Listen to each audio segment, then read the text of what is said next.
भूतले स्वयं रूप कदा मह्यं ददाति स पदान्तिकं वन्देऽहं श्रीगुरो श्रीयुतपदकमलं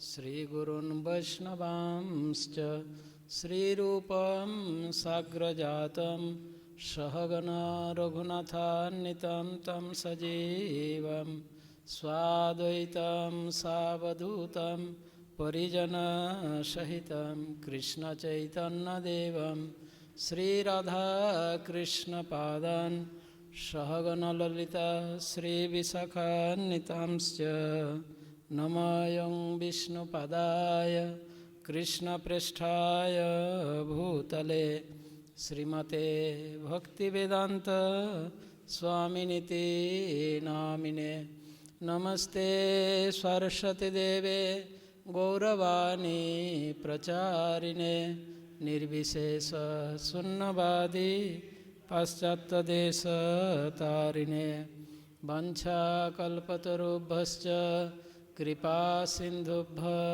एव च पतितानां पावनेभ्यो वैष्णवेभ्यो नमो नमः।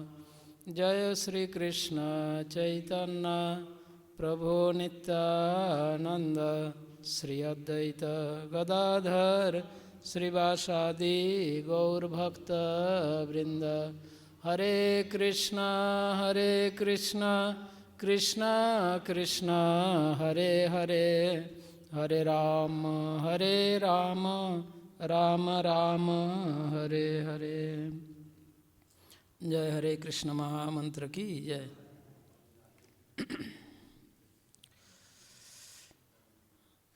तो कल हम यह चर्चा कर रहे थे 36वें श्लोक तक भगवान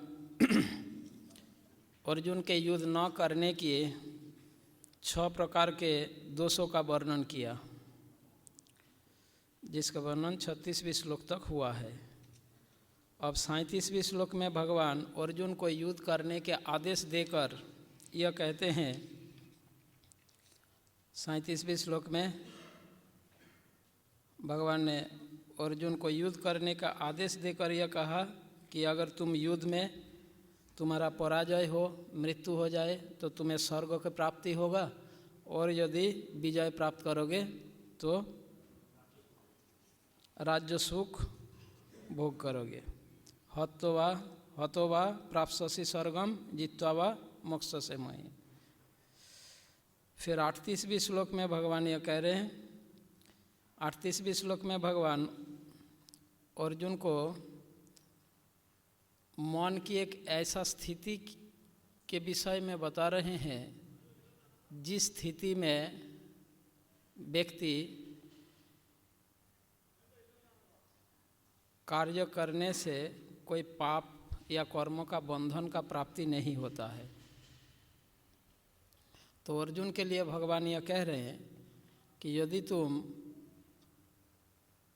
अपने मन की इस स्थिति में रहकर युद्ध करोगे तो युद्ध का पाप तुम्हें नहीं लगेगा। यह भगवान इस श्लोक में बता रहे हैं। सुख दुखे समकृत्वा लाभालाभो जया जयो ततो युद्धाय युज्यस्व नैवं पापम अवाप्स्यसि। तुम सुख या दुख, हानि या लाभ, विजय या पराजय का विचार किए बिना युद्ध के लिए युद्ध करो। ऐसा करने पर तुम्हें कोई पाप नहीं लगेगा।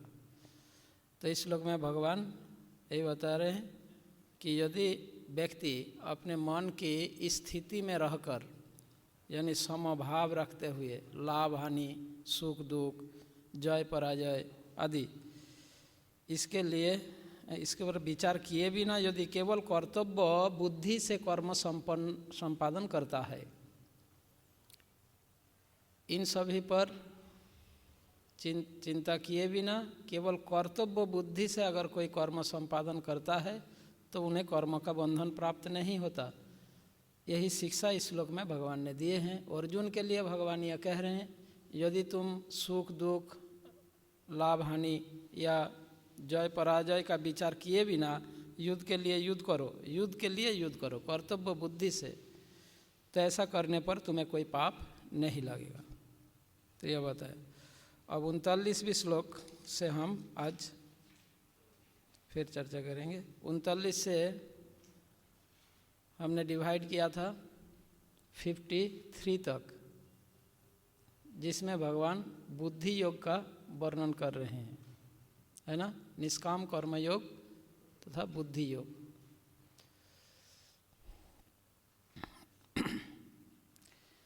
ऐसा त्यभिता संख्ये बुद्धि योगे तिमां शृणु बुद्धा युक्त जया पार्थ कर्म बंधम अवाप्स्यसि प्रहस्यसि। अनुवाद। यहाँ मैंने वैश्लेषिक अध्ययन द्वारा इस ज्ञान का वर्णन किया। अब निष्काम भाव से कर्म करना बता रहा हूँ, उसे सुनो। हे पृथापुत्र, तुम यदि ऐसे ज्ञान से कर्म करोगे तो तुम कर्म के बंधन से अपने को मुक्त कर सकते हो।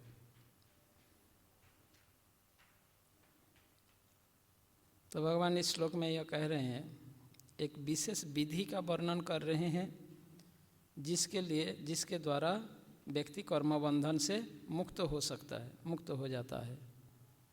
वह विशेष विधि क्या है? इस श्लोक में भगवान बता रहे हैं कि अब तक मैंने तुम्हें वैश्लेषिक अध्ययन यानी सांख्य योग के आधार पर मैंने तुम्हें बताया। अब तक मैंने तुम्हें जो उपदेश दिया वो सांख्य योग के आधार पर था, वैश्लेषिक अध्ययन। अब मैं तुम्हें बुद्धि योग के आधार पर बताऊंगा, यह भगवान का कहना है। अब सांख्य योग और बुद्धि योग में अंतर क्या है? ऐसा ते अभिहिता सांख्य है। ये सब अब तक मैंने जो कहा ये सब सांख्य योग के आधार पर ये सारी उपदेश थी। अब मैं तुम्हें बुद्धि योगे तिमाम शृणु, अब मैं तुम्हें बुद्धि योग की बात बताऊंगा, यह भगवान कह रहे हैं। यह बुद्धि योग सब का अर्थ यह होता है बुद्धि और योग। योग मतलब कनेक्टेड होना, जोड़ना, संबंध स्थापित होना। बुद्धि योग का अर्थ बुद्धि के द्वारा श्री कृष्ण से संबंध स्थापित करना, इसी को बुद्धि योग कह रहे हैं। बुद्धि योग का उपदेश देना चाहते हैं। तो सांख्य योग और बुद्धि योग के परिणाम में क्या अंतर होता है? सांख्य योग के द्वारा व्यक्ति यह समझ पाता है क्या करना है, क्या नहीं करना है, क्या करना चाहिए, क्या नहीं करना चाहिए। पर बुद्धि योग के द्वारा व्यक्ति कर्मों के बंधन से मुक्त होता है, यह अंतर है। यानी सांख्य योग जहाँ समाप्त है वहाँ से बुद्धि योग का शुरुआत होता है। इसीलिए भगवान गीता में बताते हैं बहुनांग जन्म नाम अन्ते ज्ञानवान माम प्रपद्यते।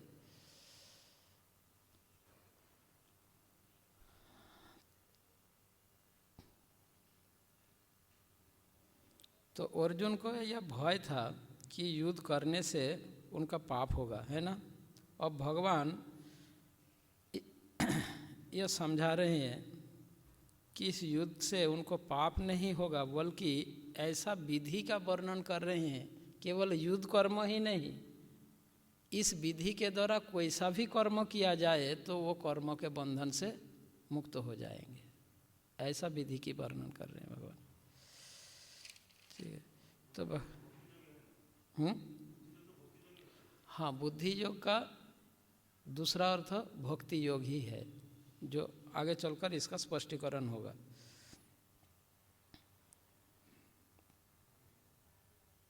बुद्धि योग ऐसा एक विधि है जिस विधि से कर्म करने पर व्यक्ति कर्म का बंधन को प्राप्त नहीं होता है। तो बुद्धि योगे तू इमाम शृणु, तू इमाम शृणु। अब तुम बुद्धि योग को सुनो, इमाम शृणु, इस बुद्धि योग को सुनो, यह भगवान ने कहा। भगवान बुद्धि योग का कुछ विशेषताओं का वर्णन करेंगे आगे चलकर, जो सांख्य योग में नहीं होता है, वो केवल बुद्धि योग में ही संभव है। अब बुद्धि योग और सांख्य योग में अंतर जैसे मैंने बताया कि सांख्य योग में व्यक्ति जब वैश्लेषिक ढंग के विश्लेषणात्मक ढंग से विषय को विचार करता है तो उनके समक्ष ये स्पष्टीकरण होता है क्या सही है क्या गलत है। अब तक भगवान इसी के आधार पर उपदेश दे रहे थे। अब करना क्या है और किस ढंग से करना है ना, करना क्या है ये निर्धारित में आ गया है ना, युद्ध करना है। अब युद्ध कार्यों को किस भाव से किस तरीके से करना है वही है बुद्धि योग तथा भक्ति योग। जैसे हमारे शरीर में विविध अंग है, अंग प्रत्यंग है, organ है, हाथ है, पैर है, फिंगर है, तो ऐसे प्रत्येक अंग का महत्व रहता है। ऐसा नहीं है कि हाथ है 5 फिंगर अंगुली है, इसमें एक अंगुली नहीं भी हो तो चल जाएगा, हाँ चलेगा, पर कठिनाइयों का सामना होगा, है ना। प्रत्येक इसमें कुछ ना कुछ विशेषता होता है। ऐसा बुद्धि योग में भी ऐसा कुछ विशेषताएं हैं जो दूसरे में नहीं है। भले ही ये ज़्यादा व्यवहार में नहीं आता हो, पर इसमें ऐसा कुछ विशेषताएं हैं जो इन अंगुली में नहीं है या नहीं। कुछ तो ऐसा कुछ विशेषताएं होंगे इसमें जो इन अंगुली में नहीं होगा।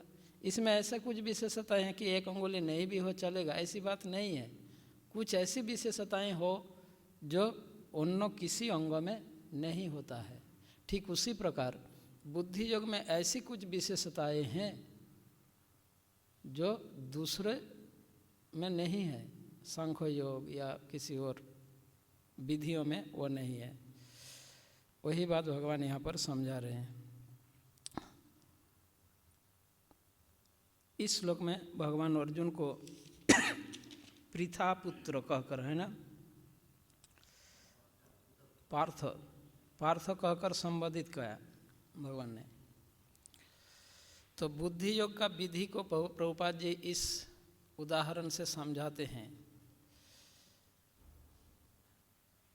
जैसे कभी कभी दूध पीने से किसी व्यक्ति का कोई बीमार होता है, पर उसी दूध को अगर दूसरे ढंग से, यानी किसी भोजन लेने से कोई बीमार होता है, उसी भोजन को अगर दूसरे ढंग से अगर लिया जाए तो बीमार से मुक्त होता है। दूध पीने से गैस होता है तो दही खाने से गैस की बीमार दूर हो जाता है। जो दूध का ही विकार है दही, ठीक उसी प्रकार जैसे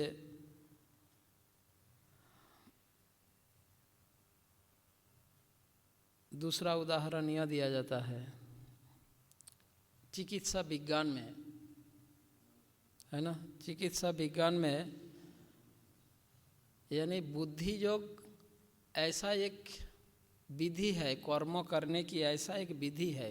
सामान्य तो शास्त्रों में कर्म यानी बंधन का कारण है। अच्छा कर्म अच्छा बंधन का कारण है, बुरा कर्म बुरा बंधन का कारण है। कर्म नाते ही बंधन का कारण है। पर कर्म को एक विशेष विधि से अगर किया जाए तो बंधन का कारण न होकर वो मुक्ति का कारण बन जाता है। इस संबंध में वो उदाहरण दिया जाता है। चिकित्सा विज्ञान में मरकरी, पारा बोलते हैं मरकरी को, पारा पॉइजन होता है, जहर है। पर एक चिकित्सा विज्ञानी उस मरकरी को, पारा के साथ ऐसा कुछ मिलावट करता है जिससे वो औषधि बन जाता है। ऐसे मरकरी तो जीवन नाशक पदार्थ है, जीवन नाश करेगा, है ना। परंतु उसके साथ ऐसा कुछ मिलावट करके चिकित्सा विज्ञानी उसको जीवनदायी पदार्थ बना देते हैं। जीवन नाश पदार्थ है उसको जीवनदायी पदार्थ बना देते हैं, मेडिसिन बना देते हैं। ठीक उसी प्रकार कर्म स्वाभाविक रूप से जीवात्माओं का बंधन का कारण है, परंतु कर्म में ऐसा चीज़ मिलाने से जो कर्म मुक्ति का कारण बनता है, वो चीज़ है कृष्ण भावनामृत। प्रभुपाद जी उदाहरण देते, यदि कृष्ण भावनामृत में कर्म किया जाए, मतलब कर्म में कृष्ण भावनामृत मिला दिया जाए, तो वो कर्म सामान्य कर्म नहीं रहता, वो मुक्ति का कारण बन जाता है। ऐसे यानी बुद्धि योग एक कर्म करने की एक कला है। अब जो व्यक्ति इस कला को, इस रहस्य को समझ जाता है, इस कला को समझ जाता है, कर्म करने की इस विधि को, वो कर्म के बंधन से मुक्त होता है। परंतु जब तक व्यक्ति को यदि आध्यात्मिक सफलता प्राप्त करना है, तो इस कला को, इस रहस्य को जानना जरूरी है कि कर्म कैसे किया जाए, जिससे हमें कर्म का बंधन न प्राप्त होकर कर्म के बंधन से मुक्त हो जाए। तो आध्यात्मिक सफलता के लिए ये अत्यंत महत्वपूर्ण है। जब तक व्यक्ति का सकाम कर्म के प्रति इच्छा रहता है, यानी कर्म के फल भोगने के प्रति रुचि, इच्छा रहता है, तब तक कर्म के अनुसार जीवात्मा को विविध प्रकार के शरीर में भ्रमण करना पड़ेगा।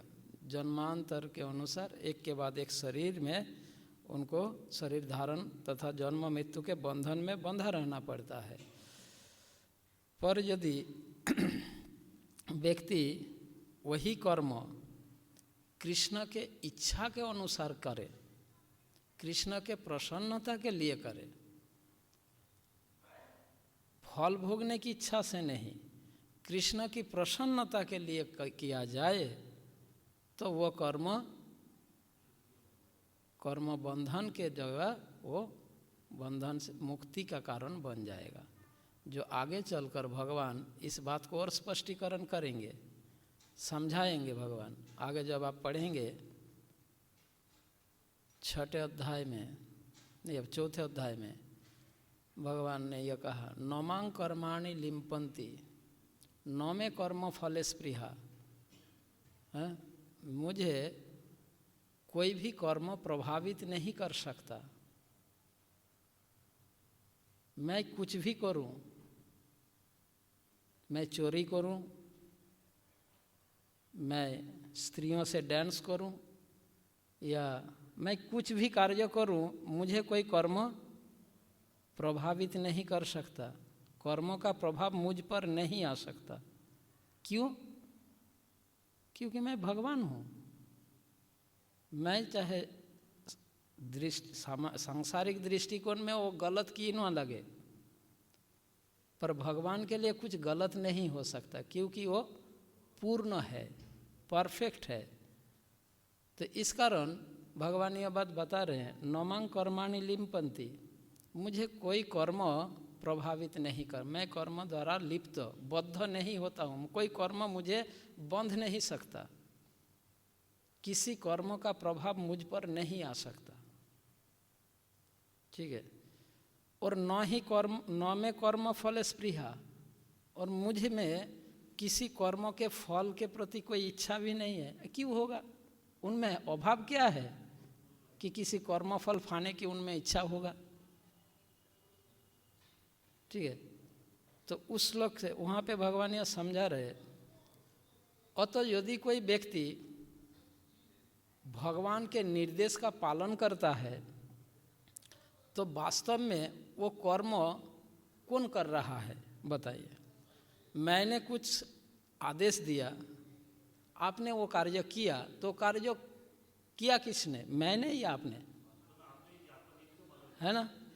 तो यदि भगवान का निर्देश का कोई पालन कर रहा है, तो कार्य किसका कार्य है? कृष्ण का कार्य। अब कृष्ण उनके कार्य की विशेषता बता रहे हैं। क्या विशेषता है?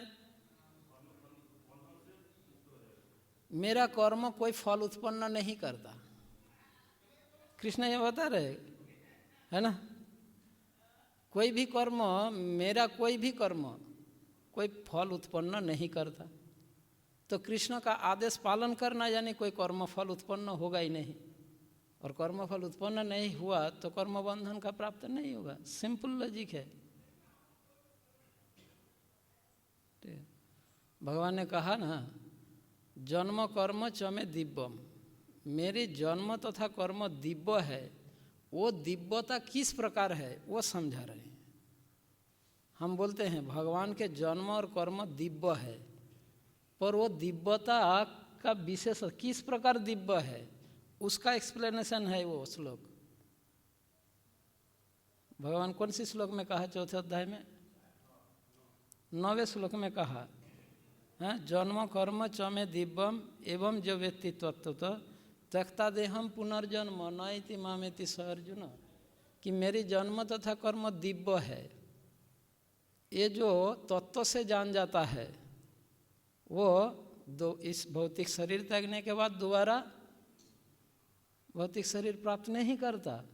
तो भगवान ने जो कहा कि मेरे जन्म कर्म, मेरा कर्म कार्य ये सब दिव्य है, जन्म भी दिव्य है और मेरा कार्यकलाप भी दिव्य है। वो दिव्यता किस प्रकार है वो एक्सप्लेन कर रहे हैं। नमांग कर्माणि लिम्पन्ति न में कर्म फल स्पृहा।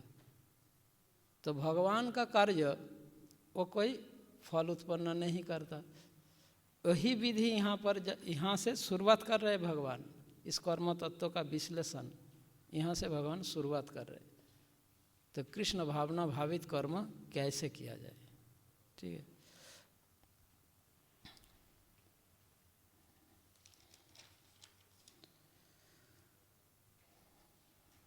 बुद्धायुक्त यया पार्थ कर्मबंधम प्रहास्यसि।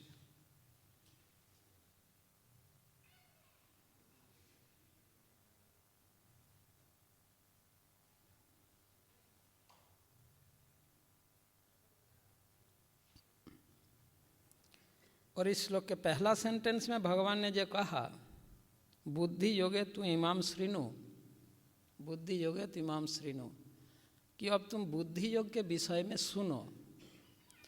इससे भगवान यह स्पष्ट कर रहे हैं कि इस बुद्धि योग के विषय में श्रवण करो।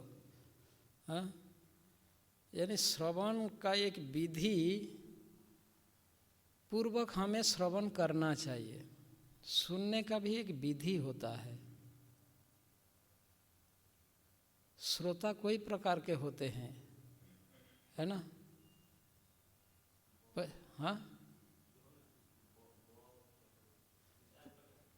4 प्रकार के श्रोता होता है। क्या क्या?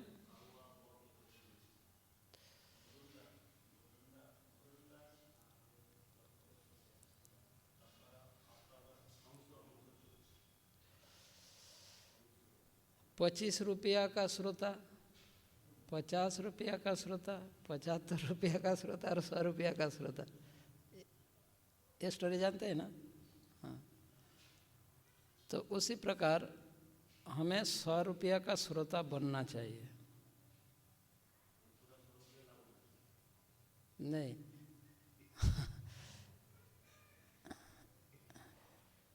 एक हॉकार वो खिलौना बेच रहा था रास्ते में, ठीक है। तो उसके पास 4 जो खिलौना था वो सभी एक ही same design, same weight, same colour, सब कुछ बराबर, पर वो 4 जगह में डिवाइड करके बेच रहा था। एक का प्राइस रखा 25 रुपया, दूसरों का प्राइस रखा 50 रुपया, तीसरों का 75 और चौथा जगह का 100 रुपया। तो एक खरीदार आया, वो देखा सारे खिलौना दिखने में एक ही जैसा लग रहा है, पर ये अलग अलग प्राइस रखा क्यों? तो उसने दुकानदार से पूछा कि अरे भाई, तुम्हारा सारे खिलौना तो एक ही है, तो तुम अलग अलग ऐसा प्राइस क्यों रखा? तो उसने कहा नहीं साहब, इसमें डिफरेंस है। तो क्या डिफरेंस है? उठा के देखा, वजन भी सेम है, कलर सेम है, डिजाइन सेम है, सब कुछ सेम है। तो उसने कहा मैं आपको दिखाता हूँ। तो 25 रुपया वाला खिलौना उठाया और दूसरे हाथ में एक तार के टुकड़ा लिया। वो खिलौना के कान में तार के टुकड़ा घुसा रहा था। बोला देखिए जी, इसके कान में छेद नहीं है, तो ये 25 रुपया है। फिर 50 रुपया वाला खिलौना को उठाया और उस तार के टुकड़े को कान में घुसाया, खिलौना के कान में, तो कान में घुस के उस कान की तरफ निकल गया। बोला देखो इसके कान में छेद है और यहाँ से घुस के इधर निकलता है, इसीलिए ये 50 रुपया। फिर 75 रुपया वाला खिलौना उठाया तो उसके कान में उस तार के टुकड़ा को घुसाया, कान में घुस कर मुँह से निकल गया, कान से घुस के मुँह से निकल गया। बोला ये 75 रुपया है। और 100 रुपया वाला जांच जिसको रखा उस खिलौना को उठा के उसके कान में घुसाया तो वो कान से घुस कर तार अंदर चला गया। बोला ये है 100 रुपया। तो ये डिफरेंस है। तो इसका मतलब यह है कुछ श्रोताओं के कान में कुछ घुसता ही नहीं है, वो 25 रुपया वाला श्रोता है, वो बैठा रहता है, क्या सुन रहा है क्या नहीं है उसको कुछ पता ही नहीं चलता, तो 25 रुपया वाला श्रोता है। 50 रुपया का श्रोता कान में घुसकर इस कान से निकल जाता है, वो कुछ रहता ही नहीं है ना। वो 50 रुपया। 75 रुपया वाला श्रोता वो है कान से सुनता है और बोलता है, फिर वो मतलब कुछ स्टोर नहीं रहता, निकल जाता है। और 100 रुपया का श्रोता वो सुनकर हृदय में धारण करता है। तो यहाँ पर भगवान कह रहे हैं बुद्धि योग के विषय में तुम सुनो, ऐसा श्रोता बनो हैं जिससे इस ज्ञान को, इस उपदेश को तुम इस ज्ञान में स्थिर हो सको, इस ज्ञान को स्टोर कर सकोगे ऐसा। फिर दूसरे सेंटेंस में भगवान कह रहे हैं बुद्धा युक्त यया पार्थो कर्मबंधम प्रहास्यसि, अर्थात जिस बुद्धि से युक्त होकर तुम कर्मबंधन को काट सकोगे, कर्मबंधन से मुक्त हो सकोगे, प्रहास्यसि मुक्त हो जाओगे। ठीक है। श्लोक संख्या 39 हुआ 40। नेहा विक्रम न सवस्ति प्रत्यवाय न विद्यते स्वल्पमपश्य धर्मस्य त्रायते महतो भयात्।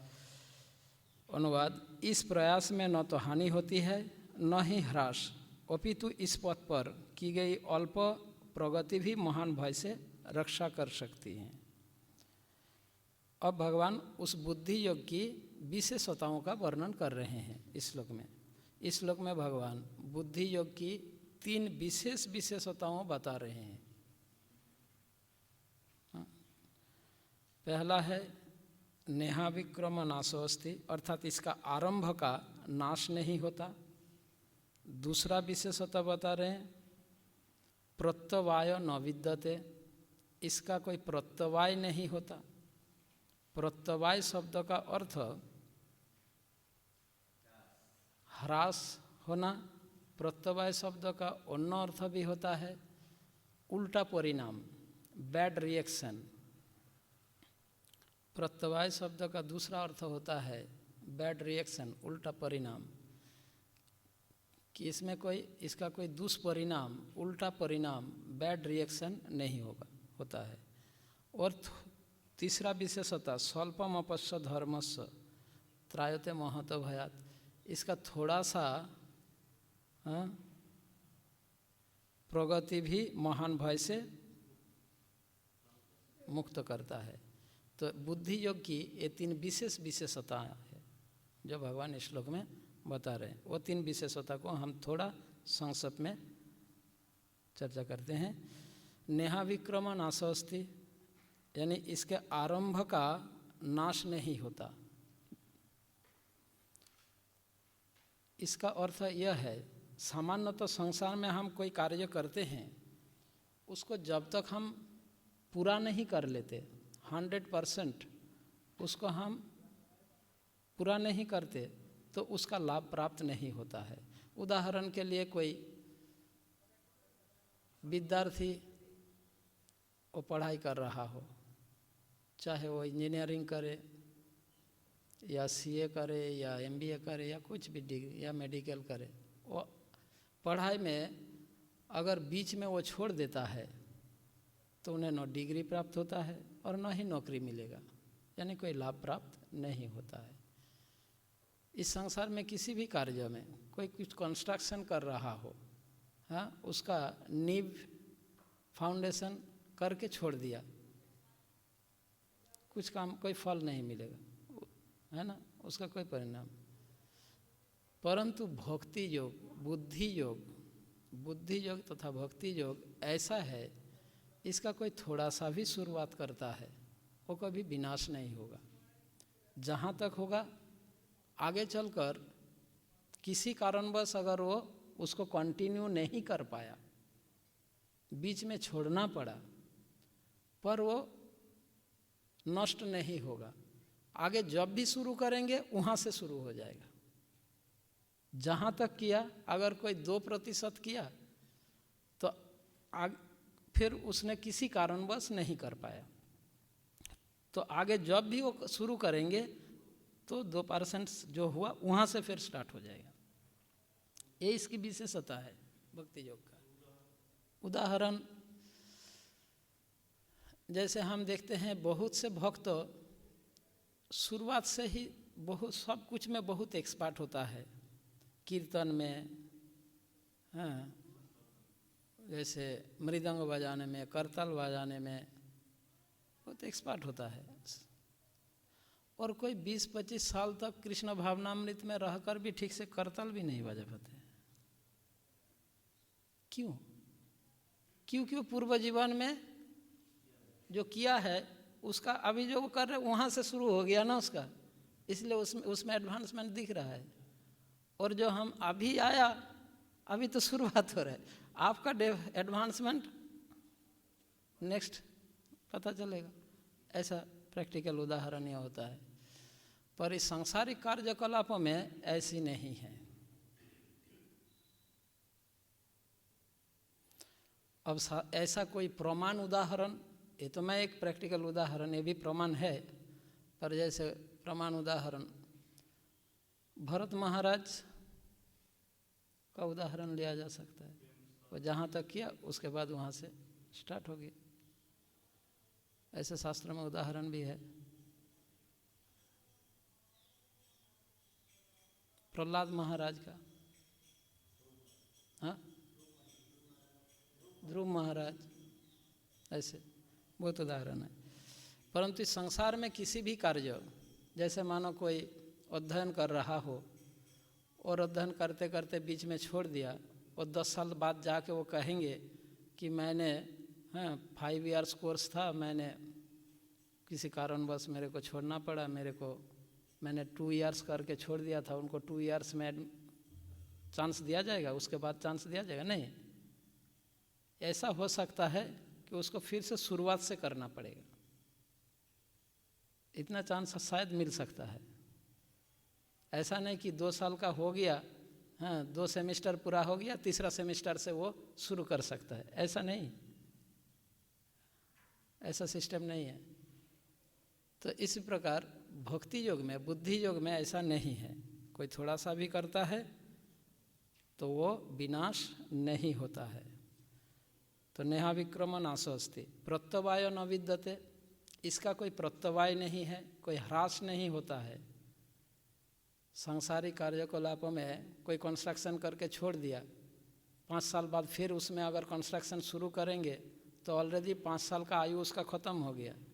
हमारे देश में बहुत से ऐसे ब्रिज निर्माण होता है जो सालों तक चलता रहता है, वर्षों तक, है ना।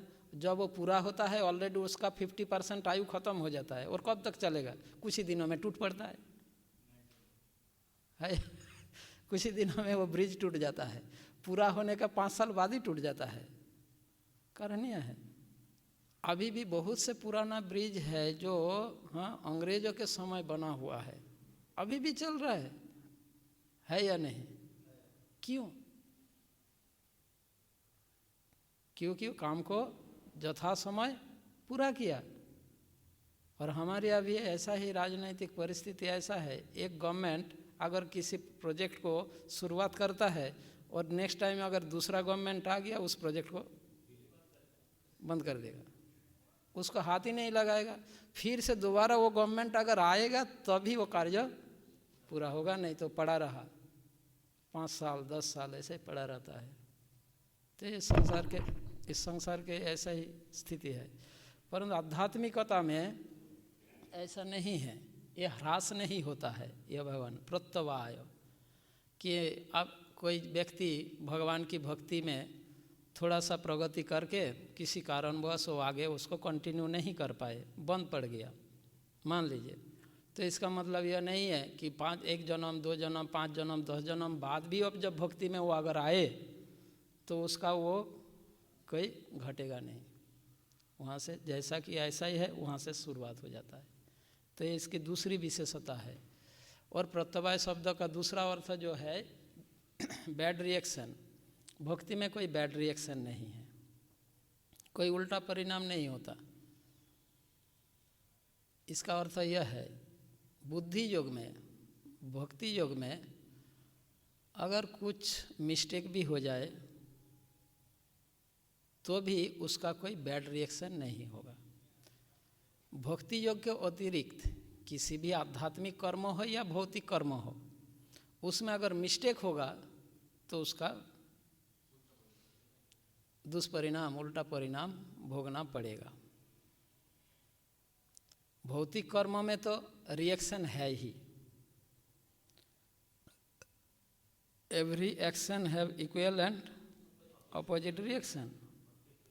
भौतिक कार्य में प्रत्येक क्रिया का समान और विपरीत प्रतिक्रिया है,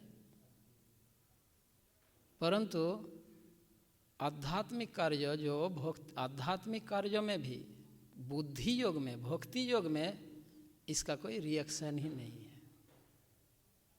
ये इसकी दूसरा विशेषता भगवान बता रहे प्रत्यवाय। उदाहरण के लिए अन्य आध्यात्मिक कार्यों में अगर मिस्टेक होता है तो उसका बैड रिएक्शन मिलता है, ठीक है, पर बुद्धि योग में, भक्ति योग में कोई बैड रिएक्शन नहीं है। जैसे कि देव उपासना हो, यज्ञ हो, हाँ, ऐसे बहुत उदाहरण है शास्त्र में जहाँ थोड़ा सा मिस्टेक हुआ तो उसका बैड रिएक्शन आया। वित्रासुर की घटना में हम देखते हैं, जस्ट मंत्र उच्चारण में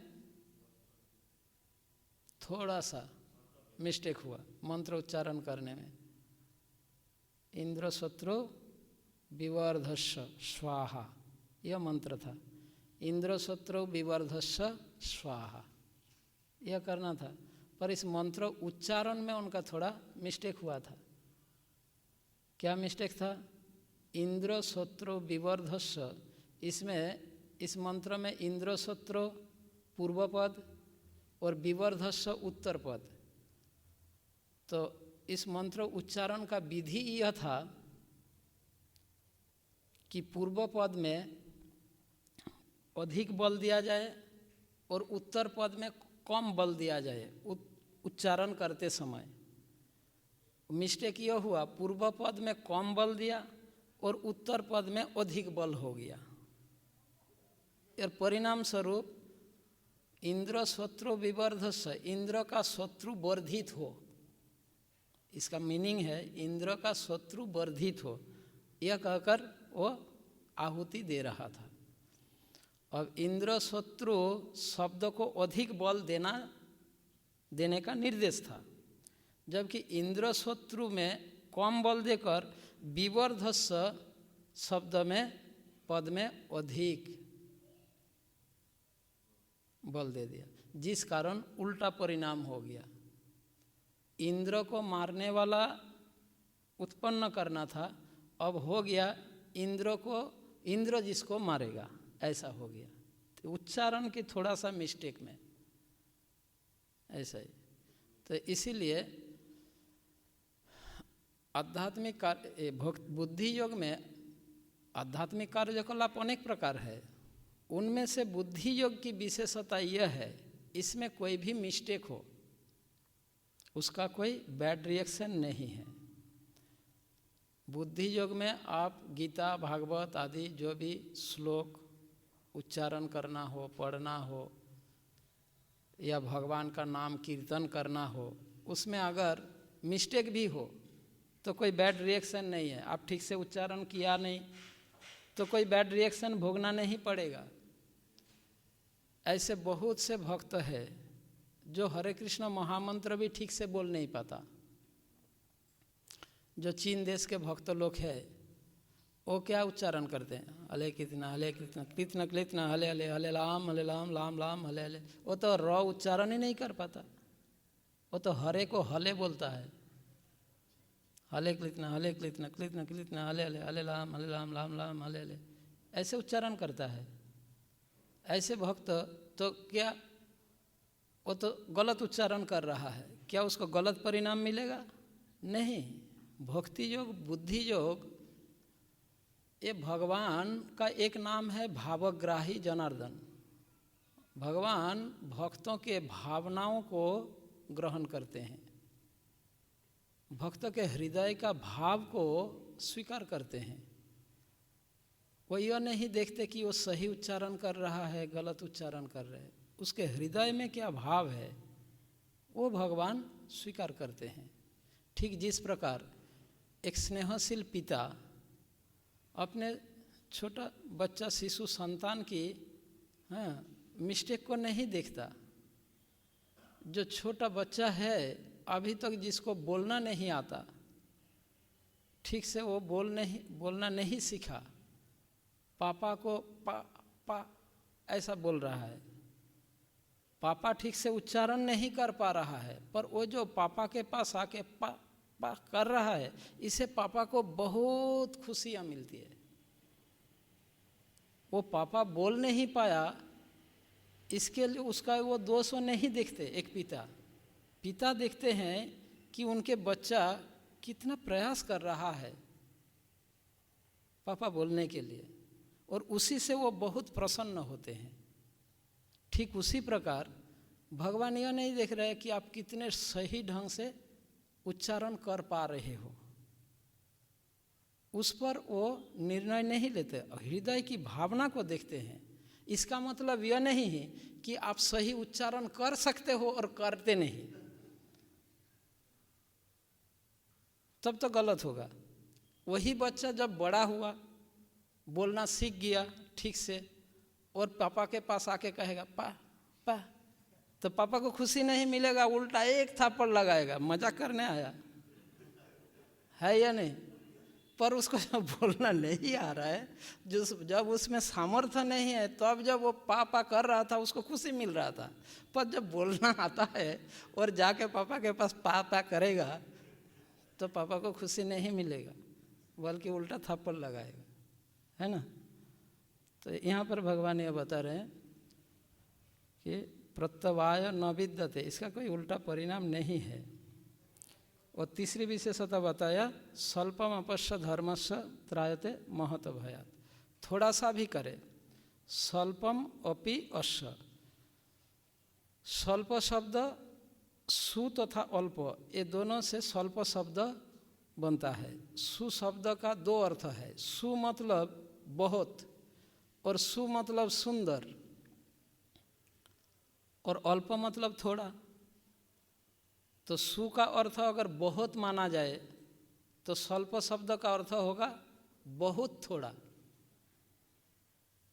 और सु का अर्थ अगर सुंदर माना जाए और अल्प मतलब थोड़ा, थोड़ा पर सुंदर ढंग से, अच्छे तरीके से, यह कहा गया। अब थोड़ा ही करो पर अच्छे से करो, सुंदर ढंग से, है ना। श्लोक संख्या 41।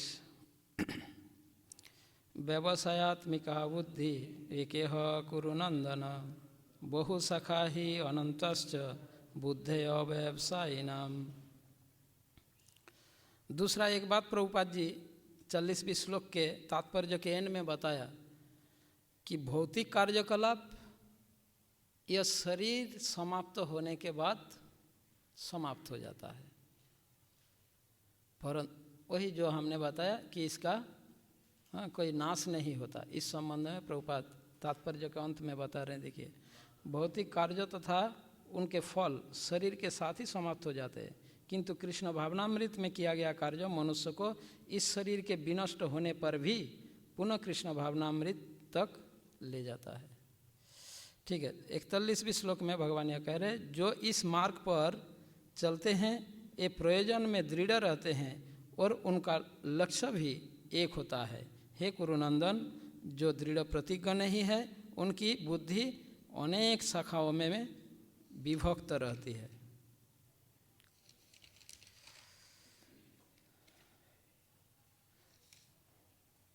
तो बुद्धि योग अनुशीलन, बुद्धि योग की विशेषता बताया भगवान 40वें श्लोक में। अब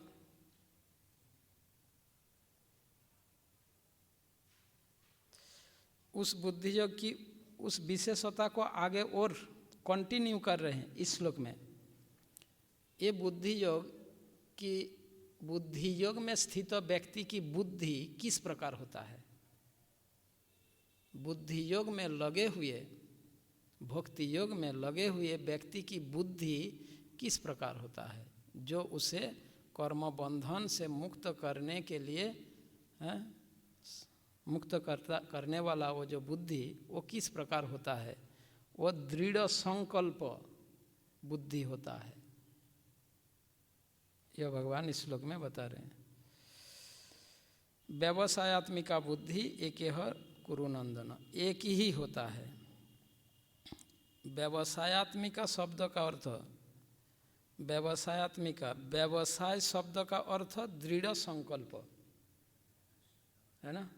व्यवसाय कृष्ण भावनामृत में स्थिर, कृष्ण भावनामृत में दृढ़, यानी बुद्धि योग में स्थित व्यक्ति का बुद्धि दृढ़ संकल्प है। ठीक है। व्यवसायत्मिक, व्यवसाय शब्द का अर्थ कृष्ण भावनामृत में स्थिर, आत्मिका है ना, यानी कृष्ण भावनामृत में नियोजित व्यक्ति का बुद्धि दृढ़ संकल्प होता है, व्यवसायत्मिका बुद्धि। और इसकी विशेषता क्या है, ये एक ही होता है, विविध शाखाओं में ये विभाजित नहीं होता, एक ही रहता है, इसका बुद्धि एक ही रहता है।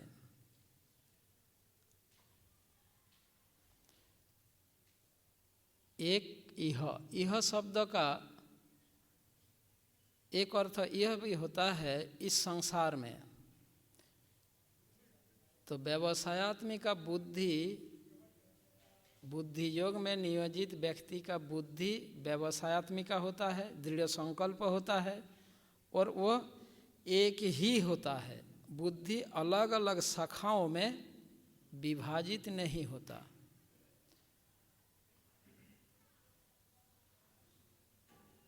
जैसे कि यानी इस बुद्धि का लक्ष्य एक ही रहता है, लक्ष्य अलग अलग दिशाओं में नहीं भागता, बुद्धि अलग अलग दिशाओं में नहीं भागता, यह भगवान कह रहे हैं। इस संबंध में प्रभुपाद के जीवन चरित्र का एक उदाहरण दिया जा सकता है। श्रील प्रभुपाद के जीवन का लक्ष्य था कृष्ण भावनामृत का प्रचार प्रसार करना, है ना। उन्होंने जब Back to Godhead magazine का जब शुरुआत किया, स्वयं आर्टिकल लिखते थे, उसको टाइप करवाते थे, प्रिंट करवाते थे और स्वयं डिस्ट्रीब्यूट भी करते थे अकेले, है ना। प्रभुपाद जब दिल्ली में रहकर Back to Godhead magazine distribute कर रहे थे, तो जिस दुकान से प्रभुपाद जी उसके लिए कागज़ खरीदते थे,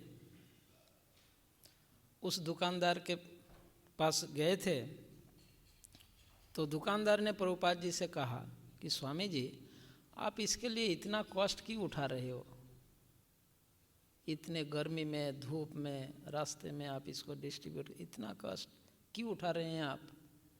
प्रभुपाद जी ने उस दुकानदार को क्या उत्तर दिया कि यही मेरा परिश्रम। उन्होंने पूछा, आप इतना मेहनत क्यों कर रहे हैं, इतना कष्ट क्यों कर रहे हैं, इतना परिश्रम क्यों कर रहे हैं? तो प्रभुपाद जी ने उस दुकानदार को यही कहा कि यह परिश्रम करना ही मेरा जीवन का लक्ष्य है। यही उत्तर दिया था। जबकि दूसरे व्यक्ति होते तो क्या बोलता कि इससे मुझे ये बेचकर मुझे पैसा कमाना है या मुझे प्रॉफिट में इससे मैं गुजारा कर रहा हूँ। प्रभुपाद का उत्तर क्या था? यही मेरा जीवन का लक्ष्य है, ये परिश्रम करना ही मेरा जीवन का लक्ष्य है। उनका बुद्धि एक ही है कि कृष्ण भावनामृत का प्रचार करना। बुद्धि अलग किसी दिशाओं में डिवाइड नहीं होता है। यानी श्री कृष्ण को प्रसन्न करने की अतिरिक्त एक बुद्धि योगी, भक्ति योगी का जीवन का लक्ष्य एक ही होता है, वो है कृष्ण को प्रसन्न करना। इसके अतिरिक्त उनके जीवन का कोई दूसरा लक्ष्य नहीं होता है। एक कृष्ण भावना भावित व्यक्ति के जीवन का लक्ष्य एक ही होता है कि कृष्ण को प्रसन्न करना है।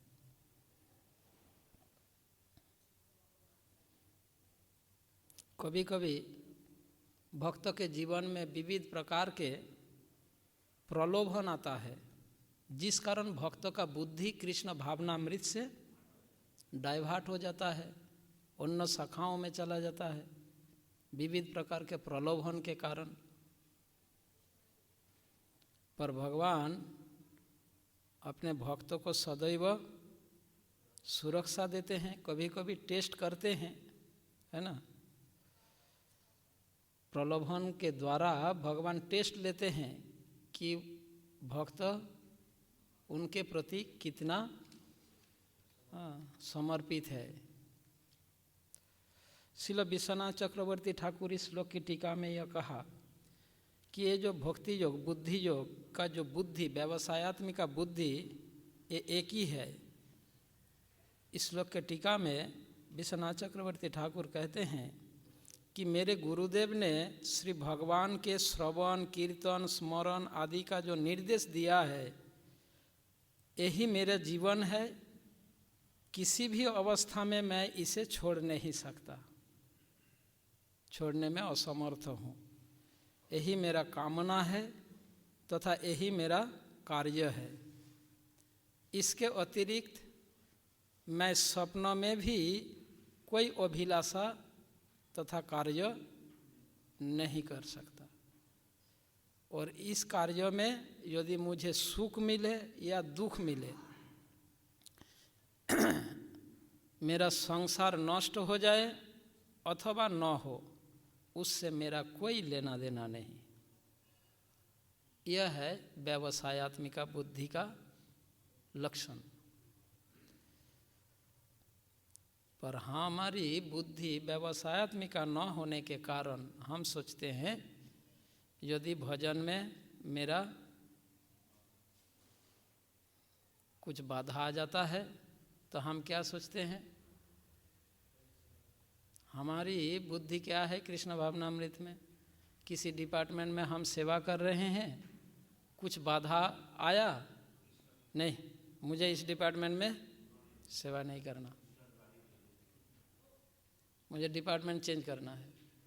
फिर डिपार्टमेंट चेंज करके दूसरे डिपार्टमेंट जाते हैं हम, फिर वहाँ कुछ बाधा आता है जीवन में, तो हम मंदिर चेंज करने की सोचते हैं, नहीं इस मंदिर में नहीं, उस मंदिर में जाना है ना। फिर 2-4 मंदिर चेंज करने के बाद क्या होता है, नहीं ये इस्कॉन में रहना ही नहीं, है ना, इस्कॉन में रहना ही नहीं, मुझे अलग से भजन करना है।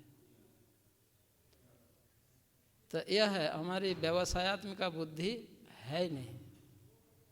और जो वास्तविक जो कृष्ण भावनामृत में नियोजित रहता है, उनका बुद्धि इस प्रकार डाइवर्ट नहीं होता।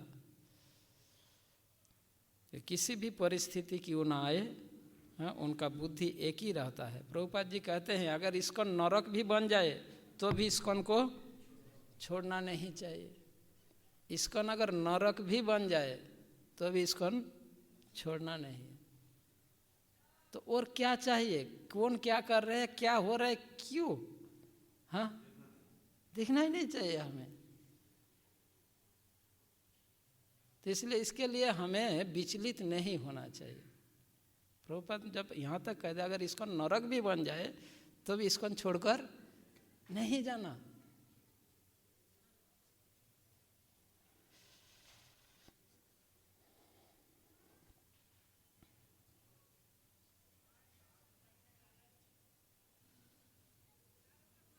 सम्राट कुलशेखर का एक स्तुति है, मुकुंदमाला स्तोत्र में एक श्लोक है। श्लोक क्या है? त्यजंतु बांधवा सर्वे निंदन्तु गुरवो जना तथापि परमानंदम गोविंदम मम जीवनम। उसका पहले थोड़ा और है पर मैं आधा से याद आ रहा है। त्यजंतु बांधवा सर्वे निंदन्तु गुरवो जना तथापि परमानंदम गोविंदम मम जीवनम। यदि मेरे मित्र वर्ग मुझे छोड़ दे, त्याग दे, त्यजंतु बांधवा सर्वे, सगे संबंधी मित्र अगर मुझे त्याग भी दिया है ना, मेरे गुरु आदेश निर्देश पालन करने के लिए अगर ये लोग मुझसे दूर भी हो गया, निंदन्तु गुरवो जना, यदि मेरे वयोज्येष्ठगण गुरुजन आदि मेरा निंदा भी करे, तथापि परमानंदम गोविंदम मम जीवनम, तथापि परमानंद स्वरूप गोविंद को मैं छोड़ नहीं सकता, मैं अपने गुरु के आदेश निर्देशों को त्याग नहीं दे सकता। यह है व्यवसायत्मिका बुद्धि।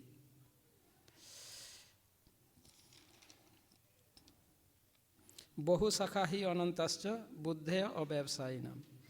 पर जिन लोगों का बुद्धि अव्यवसाय है, दृढ़ संकल्प नहीं है,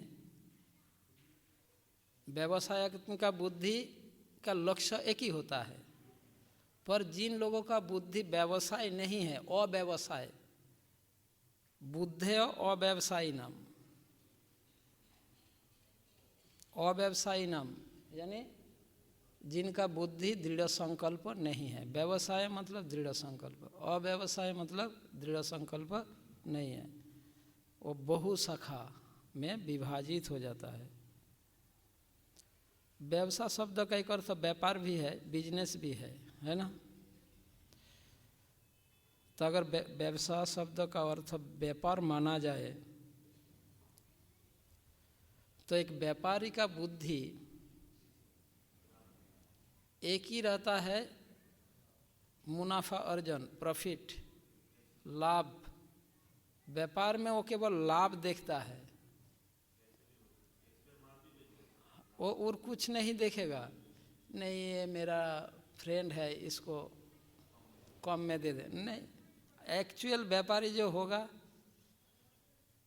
वो रिश्तेदारी संबंध घर पे है, दुकान पर आए तो वो एक पैसा भी इधर उधर नहीं करेगा। जो मारवाड़ी लोग ऐसा आप कुछ भी हो, आप वो रिश्तेदारी, वो रिलेशन वो अलग जगह है, पर व्यापार के जगह में वो बिल्कुल इधर उधर नहीं करेंगे। हाँ हाँ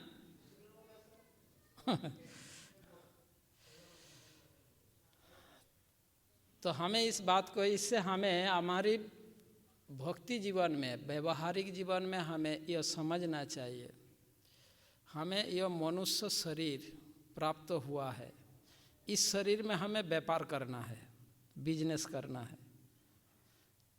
तो एक बिजनेसमैन, वास्तविक व्यापारी जो असली बिजनेसमैन होता है, वो उसके पास जो कैपिटल होता है उसको इस प्रकार उपयोग करता है जिससे अधिक से अधिक लाभ आए। जो व्यापारी लोग होता है ये अपने पैसा को ऐसे मतलब नहीं रखेगा, उपयोग किए बिना नहीं रखेगा, वो उसका उपयोग करके, उसको पैसा को उपयोग करके और अधिक बढ़ाएगा। तो हमारे जीवन में हमें यह शिक्षा लेना है, हमें यह शरीर मिला है, एक अमूल्य संपद है, धन है, और इसका ऐसा उपयोग करें जिससे इसका अधिक से अधिक लाभ उठा सके। एक कंजूस व्यक्ति के पास धन होता है तो धन को उपयोग किए बिना रख देता है, न खुद उपयोग लेता है न दूसरों के लिए उपयोग करता है। पर जो व्यापारी होता है वो उस धन को एक्सपेंड करेगा और अधिक से अधिक उसको बढ़ाएगा, लाभ उठाएगा। तो एक भक्त को इस प्रकार से अपने व्यवहारिक जीवन में इसकी शिक्षा लेनी चाहिए। श्लोक संख्या 42-43, ये दोनों श्लोकों में भगवान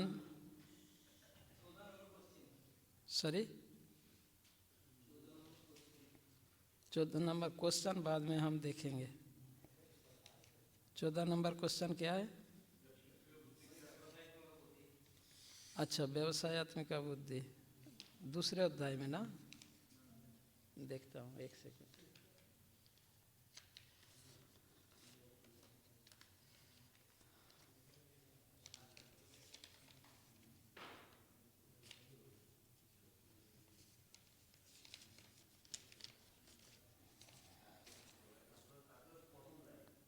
व्यवसायत्मक बुद्धि क्या है?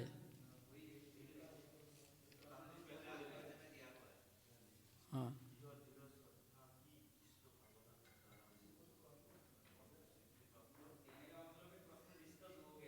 अच्छा,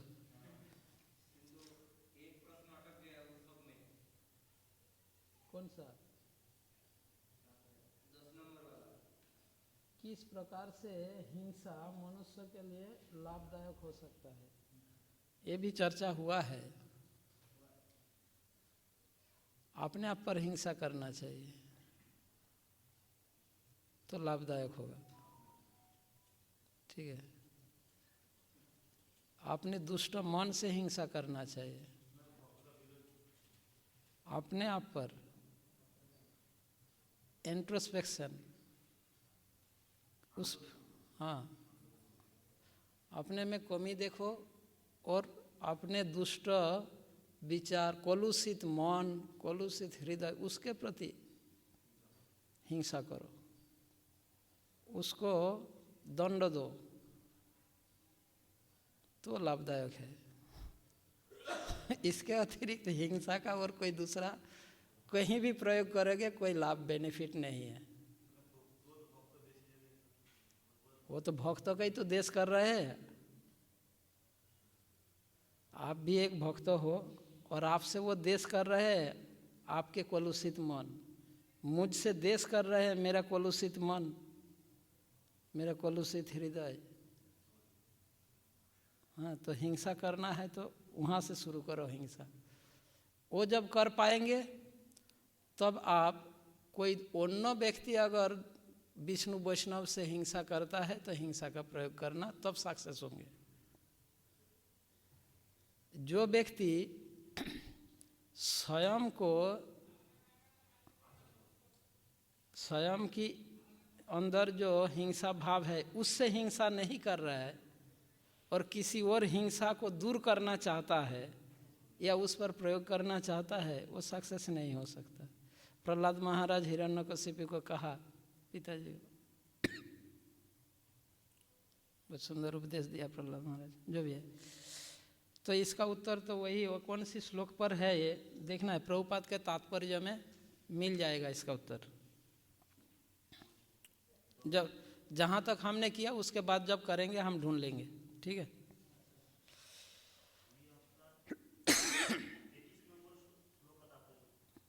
कौन सी?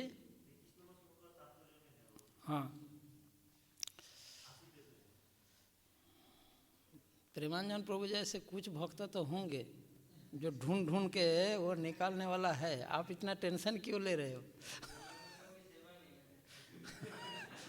यही तो प्रॉब्लम है प्रभु।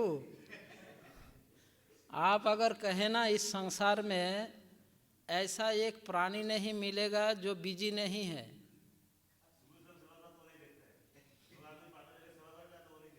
इंसान छोड़ दीजिए, एक कुत्ता भी इतना बिजी है आप सोच नहीं सकते। आप देखोगे रास्ता में जाते समय इतना बिजी रोड है, ट्रैफिक भरा है, कुत्ता उसी में क्रॉस करके जाएगा, उसको रोकने का टाइम नहीं है, बहुत बिजी है, उसको गाड़ी के सामने से ही क्रॉस करना है। 2 मिनट रुक जाए वो नहीं रुकने वाला। और अगर आप उसके गया ना ऐसे करके आगे चिल्लाए, हाँ मेरे को परेशान कर दे हो, मैं देखता हूँ ऐसे सोचता है। संसार में सारे प्राणी इतना व्यस्त है, ऐसा नहीं कि मैं अकेला व्यस्त हूँ, ये इस संसार की विशेषता है। तो बिजी व्यस्त तो सभी है, पर उसी के अंदर हो गए। पर इसीलिए अगर कोई कुछ कार्य कर रहा है तो उसकी प्रशंसा तथा उसकी अच्छाई को दिखना है हमें, ये नहीं देखना अरे वो फ्री रहता है इसलिए ऐसा कर रहे, ऐसा देखना ये मेरा ही ये है, इसमें मेरा नुकसान है, वो गुण मुझ में कभी नहीं आएगा। पर यदि मैं ये देखूं कि मैं कर नहीं पा रहा हूँ, ये कर रहा है, तो भगवान हमें ऐसे सिचुएशन, ऐसा अवसर देंगे कि मैं भी इस तरह की अवसर मुझे भी मिलेगा। पर अगर मैं देखूं अरे वो फ्री रहता है इसलिए वो कर रहे हैं, मैं तो बहुत बिजी रहता हूँ, मेरे पास टाइम नहीं है। भगवान हृदय में बैठे हुए हैं, हमारी भावना को देखते हैं। तो राखल राजा प्रभु आप बुरा मत मानिए, हम सभी का, आपका जैसा ऐसा हम सभी का ऐसा भाव विचार होता है। तो यदि हम अपना हृदय को बदलना चाहते हैं तो हमारी दृष्टिकोण ऐसा होना चाहिए। पर कभी हम ला पाते हैं, कभी नहीं ला पाते हैं, पर यदि हम इसको प्रयास करेंगे तो हमारी दृष्टिकोण को बदलने से भगवान हमें सहायता करेंगे। तो इसलिए प्रेमानंद प्रभु जैसे भक्त ढूंढ के पढ़ रहे, निकल रहे, तो उनका प्रशंसा करना चाहिए। ये नहीं कि वो फ्री रहता है इसलिए वो कर रहे हैं, मैं फ्री रहता मैं भी करता, अरे मैं फ्री भी रहूं तो भी नहीं कर पाऊंगा, मेरा मन कहीं और चला जाएगा, कुछ और में लिप्त हो जाऊंगा, है ना। पर वो तो कर तो रहे हैं।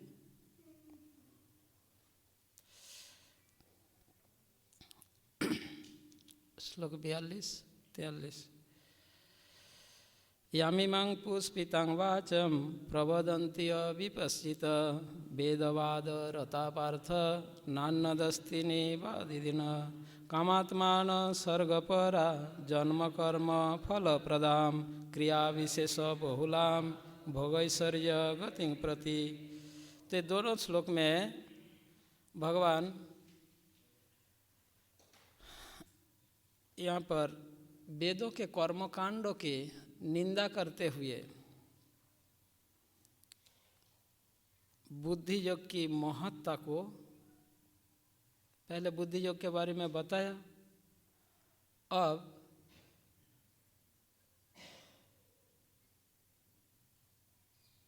वेदों की कर्मकांडों की निंदा करते हुए ये दोनों श्लोक में भगवान यह बता रहे हैं, जो अव्यवसायी व्यक्ति है, जिनकी बुद्धि अव्यवसाय यानी बहु शाखाओं में विभाजित हो जाता है, उनका बुद्धि किन किन दिशाओं में डाइवर्ट हो जाता है वो समझाने के लिए व्यवसायत्मिका बुद्धि वाला बताया।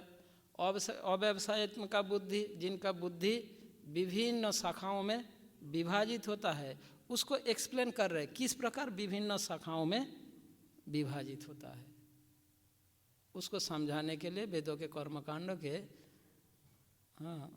प्रति वो जो व्यवसायत्मिका बुद्धि, उनका वेदों के कर्मकांडों की ओर भाग जाता है, कृष्णोन्मुखी न होकर ऐसे वेदों के आलंकारिक भाषा के प्रति अट्रैक्टेड हो जाता है। इस प्रकार से वो उनका बुद्धि विविध शाखाओं में विभाजित होता है, ये बता रहे हैं इस श्लोक में। तो यामिमां पुष्पितां वाचं, इस श्लोक में अव्यवसायी व्यक्ति का 5 लक्षण भगवान बता रहे हैं। जो अव्यवसायी का बुद्धि है, जिनका बुद्धि एक नहीं रहता, जीवन लक्ष्य श्री कृष्ण को प्रसन्न करना, इसमें स्थिर न रहकर अलग अलग दिशाओं में विभाजित हो जाता है, ऐसे अव्यवसायत्मिक व्यक्ति, बुद्धि वाला व्यक्ति का 5 लक्षण ये 2 श्लोक में बता रहे। पहला लक्षण कहते हैं अविपश्चित। इनका बुद्धि अव्यवसायत्मिक बुद्धि, बहु शाखा में जिनकी बुद्धि विभाजित होता है, ऐसे व्यक्ति का 5 लक्षण, उनमें से एक लक्षण यह है अविपश्चित। अविपश्चित, विपश्चित शब्द का विपरीत शब्द। विपश्चित का मतलब होता है बुद्धिमान, सूक्ष्मदर्शी, सूक्ष्मदर्शी विपश्चित। अविपश्चित मतलब जो सूक्ष्मदर्शी नहीं है। तो जिनकी बुद्धि बहुशाखा में विभाजित होती है वो बुद्धिमान नहीं होता, यह भगवान कह रहे। अविपश्चित, सूक्ष्मदर्शी नहीं होता है। और दूसरा लक्षण बता रहे वेदवातरता।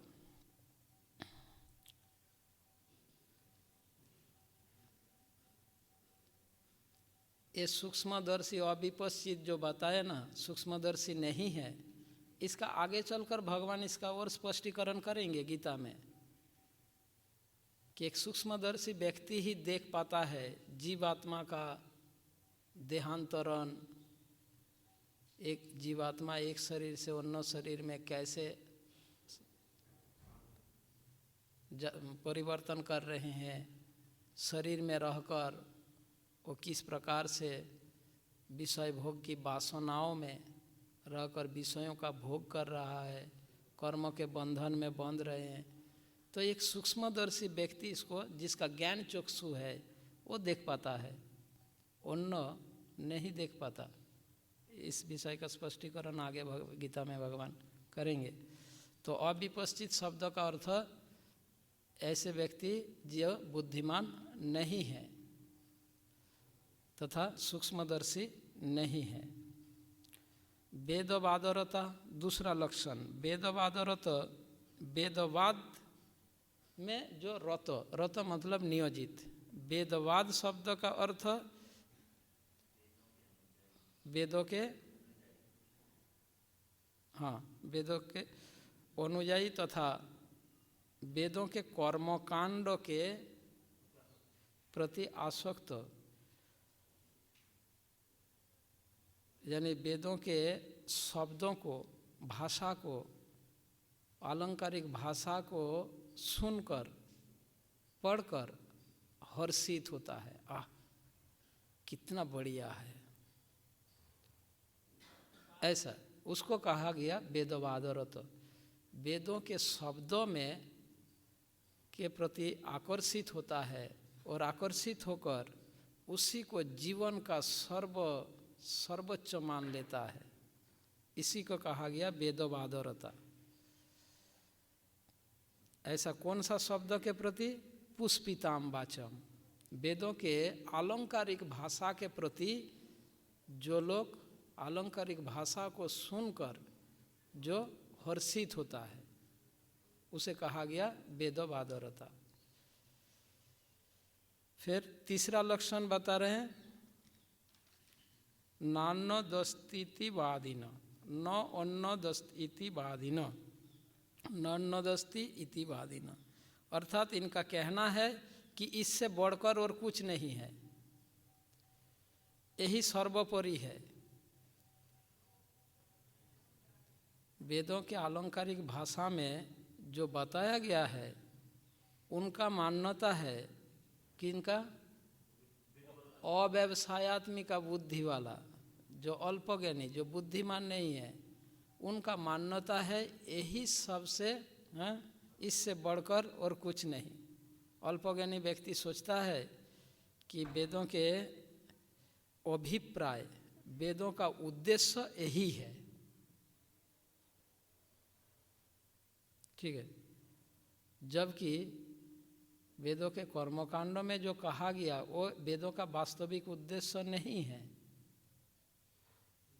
वेदों का वास्तविक उद्देश्य है भगवान की वो प्रसन्न, भगवतमुखी होना, है ना। पर कर्मकांडों में क्या निर्देश है? जीवन जीने की सुख सुविधाओं, अधिक से अधिक सुविधाओं प्राप्त करना। वेदों का उद्देश्य कि जीवात्माओं को इस संसार में सुविधाओं प्रदान करना नहीं, बल्कि श्री कृष्ण की ओर ले जाना।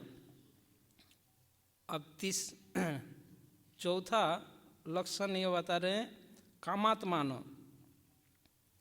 कामात्मानो यानी कामना, भौतिक भोगों की कामना ही आत्मान शब्द का अर्थ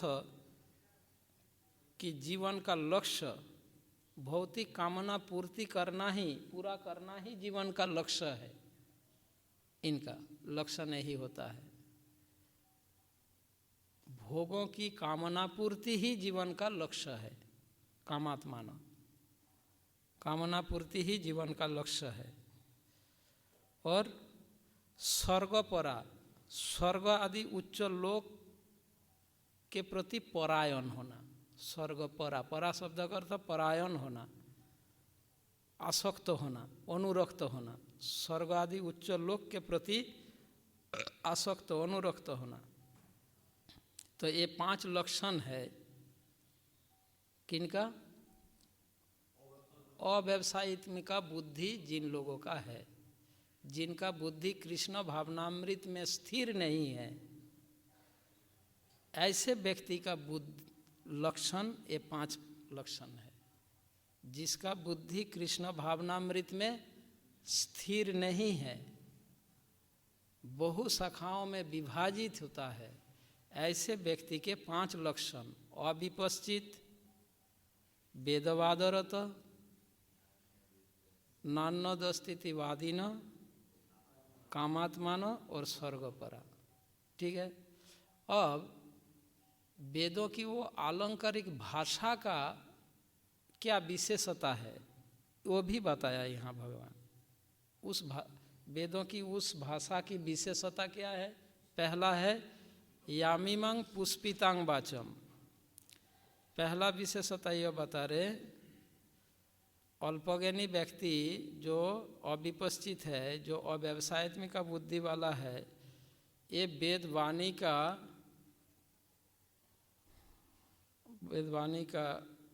ये 5 इस प्रकार से वर्णन करता है भगवान यहाँ पर। मतलब उनके नज़र में वेदवाणी का उद्देश्य सर्वोपरि है, और ऐसे वेदवाणी की 5 विशेषताओं वर्णन कर रहे हैं। वेदों के कर्मकांडों में वर्णित निर्देशों का 5 विशेषता है। कर्मकांडों में जो निर्देश है उन निर्देशों का 5 विशेषता, और इसको अनुसरण करने वालों का 5 लक्षण, ये 2 श्लोक में बता रहे हैं। ठीक है। वेदों के कर्मकांडों के निर्देशों का 5 विशेषताओं में से पहला विशेषता पुष्पिताम वाचम। पुष्पिता शब्द का अर्थ फूलों से सजा हुआ। पुष्पिता, किसी वस्तु को, व्यक्ति को, स्थान को अगर फूलों से सजाया जाता है तो उसकी सुंदरता बढ़ जाता है ना? उसकी सुंदरता बढ़ जाती है फूलों से सजाने के कारण।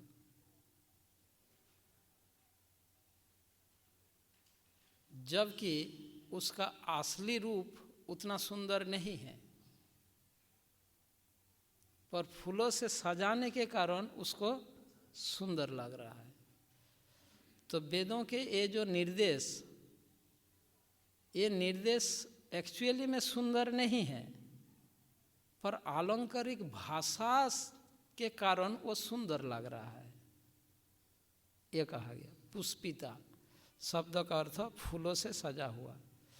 फूल स्वाभाविक रूप से दिखने में सुंदर है। कोई भी व्यक्ति फूल के से अट्रैक्टेड होते हैं, आकर्षित होता है। स्वाभाविक रूप से फूल सुंदर है। पर एक बात हमें समझना चाहिए, जो बुद्धिमान व्यक्ति होता है वो जानता है फूल दिखने में सुंदर है, खाने में नहीं। चाहे कितना ही सुंदर फूल क्यों ना हो, अगर आप खाओगे आपको कड़वी लगेगा, समझे। फूल दिखने में सुंदर, खाने में सुंदर नहीं है। उसी प्रकार वेदों के कर्मकांड दिखने में सुनने में सुंदर, पर उसको अगर अपनाओगे मतलब पालन करोगे तो वो कड़वी होगा, उसका परिणाम बहुत क्लेशदायक होगा।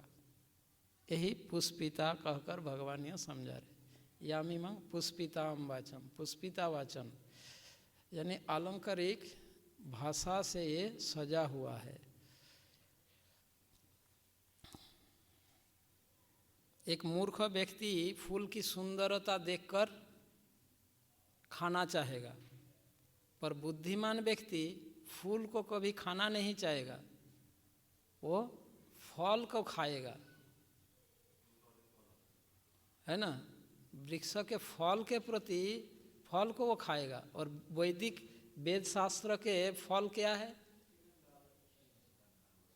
श्रीमद् भागवतम, है ना। निगम कल्पतरुर गलितं फलम सुख मुखाद अमृत द्रव संयुतम पिबत भागवत रसमालयम। तो श्रीमद् भागवत वैदिक कल्प वृक्ष के फल समान है। भागवत के निर्देशों को वो पान करेगा, खाएगा। पर जो अव्यवसायत्मिका बुद्धि वो वेदों के कर्म कांड के फूलों से सजा हुआ जैसे उसको खाएगा, मतलब कर्म कांड के निर्देशों का पालन करेगा। और कर्म कांड ज्ञान कांड सकल विषय भांड अमृत बोलिया जेवा खाए, इसे अमृत समझकर जो खाएगा नाना योनि सदा फेरे कदर्य भक्षण करे तार जन्म अधपाते जाए। तो यहाँ पर पुष्पिता शब्द द्वारा भगवान वेदों के कर्मकांड का निंदा कर रहे हैं। अब वेदों के कर्मकांड का दूसरा विशेषता यह है, निर्देशों का दूसरा विशेषता जन्म कर्म फल प्रदान। एक तो ये पुष्पिता है, मतलब फूलों से सजा हुआ जैसे सुंदर लगता है, जबकि वो सुंदर नहीं है। दूसरा विशेषता कर्मकांड के निर्देशों का दूसरा विशेषता जन्म कर्म फल प्रदान। इन निर्देशों को पालन करने से आपको जन्म कर्म फल प्राप्त करना पड़ेगा। जन्म कर्म फल प्रदान मतलब इन निर्देशों को पालन करने से क्या होगा? अच्छे कुल में जन्म होगा, अच्छा कर्म फल मिलेगा। और जन्म कर्म फल मतलब बंधन। और यदि आप वैदिक वृक्ष के फल को खाओगे मतलब भागवत का निर्देश पालन करोगे तो क्या होगा? जन्म कर्म बंधन से मुक्त होगा। तो जो अव्यवसायिक का बुद्धि वाला वो कर्मकांड के निर्देशों का पालन करके जन्म मृत्यु के बंधन में बंधे रहता है। और जो व्यवसायत्मिक का बुद्धि वाला वो भागवत का निर्देशों को पालन करके मुक्त होता है। यह स्पष्ट रूप से बता रहे। तीसरा विशेषता बता रहे क्रिया विशेष बहुलाम। कर्मकांड के निर्देशों का तीसरा विशेषता क्रिया विशेष बहुलाम, अर्थात एक कर्मकांड में जो निर्देशावली है ये इन निर्देशों को बहुत तड़क भड़क के साथ मतलब विलास बहुल रूप से अत्यंत इसको इस प्रकार से मनाया जाता है। क्रिया विशेष बहुलाम, इसका विधि विधान बहुत ही कॉम्प्लिकेटिव है, बहुत कॉम्प्लिकेटिव है। अनेक प्रकार के विधि विधान। इस्कॉन में आने से पहले कभी दुर्गा पूजा देखा? ब्राह्मण के सामने बैठकर नहीं देखा? अगर देखता तो समझ आ जाता। कितने प्रकार के सामग्री लगता है, समझ नहीं सकते अब कितने प्रकार के सामग्री वो जरूरत पड़ता है। क्रिया विशेष बहुलाम, बहुत प्रकार के इनका कॉम्प्लिकेटिव विधि होता है। पर भगवान की भक्ति करना पत्रं पुष्पम फलम तो हम यो में भक्ता प्रजत, ऐसा मिनिमम इतने से भी भगवान प्रसन्न हो सकता है। पर ऐसा नहीं कि दुर्गा देवी को प्रसन्न करने के लिए ऐसा कोई विधि है, वो जो है निर्देश वो सब करना पड़ेगा, नहीं तो दुर्गा प्रसन्न नहीं होंगे। क्रिया विशेष बहुलाम, हजारों प्रकार के सामग्री जरूरत पड़ेगा। उससे कम हुआ तो 40वें श्लोक में भगवान ने क्या कहा? हाँ, प्रत्यवाय हो जाएगा। अगर उसमें कुछ कमी आया तो प्रत्यवाय हो जाएगा, अगर एज इट इज रहा तब तो ठीक है। ठीक तो नहीं है, एक्शन तो रिएक्शन तो होगा, पर अगर ठीक ना हुआ तब तो प्रत्यवाय हो जाएगा, और एज इट इज रहा तो व्यय होगा, प्रत्यवाय नहीं होगा। व्यय मतलब कुछ एक्शन रिएक्शन मिलेगा, बैड रिएक्शन नहीं है पर रिएक्शन आएगा। और चौथा विशेषता यह है भोगैश्वर्य गतिं प्रति, वेदवाणी कर्मकांड के वाणी का निर्देशों का चौथा विशेषता, भोग तथा ऐश्वर्य के प्रति आपको अट्रैक्टेड कर देंगे, आप आकर्षित हो जाएंगे, आसक्त हो जाएंगे। भोग ऐश्वर्य गतिं प्रति, भोग ऐश्वर्य के प्रति आपको गति मिलेगा, मतलब आपका गति भोग तथा ऐश्वर्य प्राप्त होगा, जो बंधन का कारण है।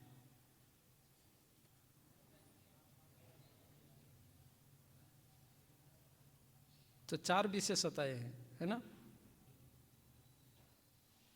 भोग ऐश्वर्य गतिं प्रति। नेक्स्ट श्लोक, त्रैगुण्य विषया वेद, नहीं, भोगैश्वर्य प्रसक्तानां तया अपहृत चेतसां व्यवसायात्मिका बुद्धि एकेह कुरु नंदन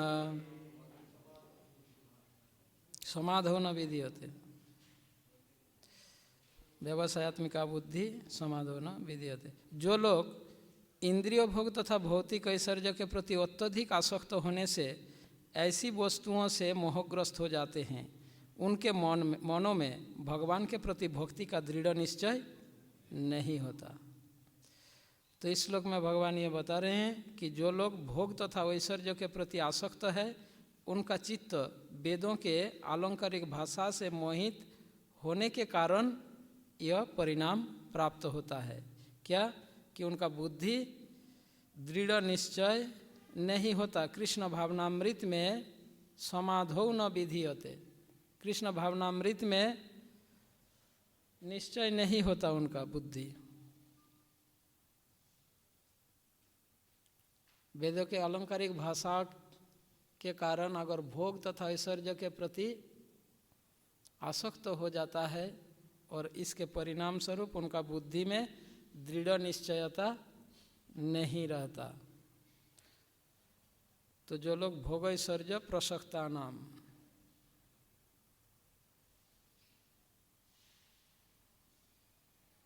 और परिणाम स्वरूप उनको विविध प्रकार के क्लेश भोगना पड़ेगा।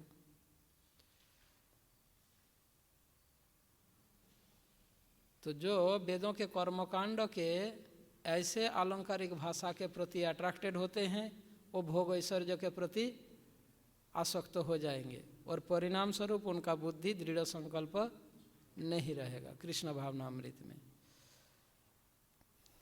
जैसे कि आप लोग देखे होंगे बरसात के मौसम में या बरसात के बाद लाइट में एक प्रकार के जो कीड़ा आके अग्नि में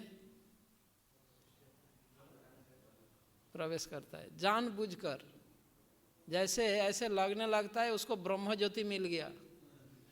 हाँ, मायावादी ब्रह्म ज्योति में प्रवेश करता है ना, ऐसे कीड़ाओं आके अग्नि में प्रवेश करता है। क्यों? अग्नि के चमकीले, लाइट का चमकीला रूप के द्वारा अट्रैक्टेड होने के कारण।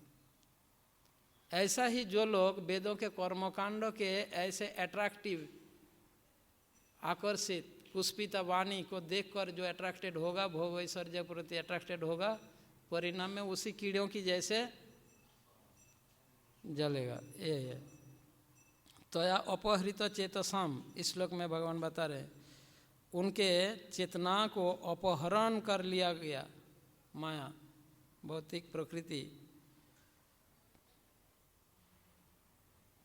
तो भगवान इस श्लोक में उन व्यक्ति का निंदा कर रहे हैं जो वेदों के पुष्पिता वाणी के प्रति मोहित होता है, आकर्षित होता है, उसका निंदा कर रहे हैं भगवान। श्लोक संख्या 45। त्रैगुण्य विषया वेद निस्त्रैगुण्य भव अर्जुन निर्योगक्षेम आत्मवान। अब भगवान इसमें निष्कर्ष दे रहे हैं। पहले बुद्धि योग का बताया, विशेषता बताया है ना, 39-40 में बुद्धि योग की 3 विशेषताएं, 41 में बुद्धि योग की विशेषता, हाँ 39, 40, 41 3 श्लोक में बुद्धि योग की विशेषताएं बताया। जो विशेषता वह है कि व्यवसायत्मिका बुद्धि, दृढ़ संकल्प बुद्धि, कृष्ण भावनामृत में स्थिर बुद्धि होता है। पर जो अव्यवसायत्मिका बुद्धि वाला होता है उसका बारे में बताया।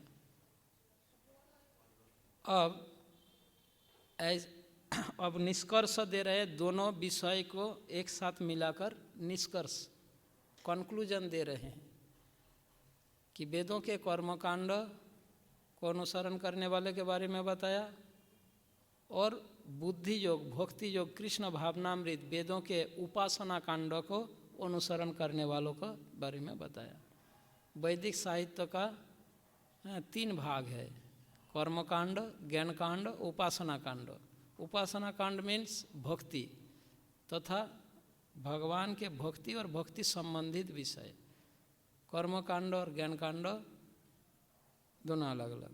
अब भगवान इस विषय का निष्कर्ष यह दे रहे हैं कि वेदों के पुष्पिता वाणी का वर्णन करने के बाद भगवान ये कहते हैं अर्जुन को कि तुम्हें इससे परे जाना चाहिए, इसको इससे ऊपर, इससे परे जाना चाहिए। ये वेदों के पुष्पिता वाणी को अनुसरण न करके, क्योंकि ये भौतिक प्रकृति के 3 गुणों पर ही ये आधारित है। यदि जब तक कोई व्यक्ति 3 गुणों के प्रभाव से मुक्त नहीं हो जाता तब तक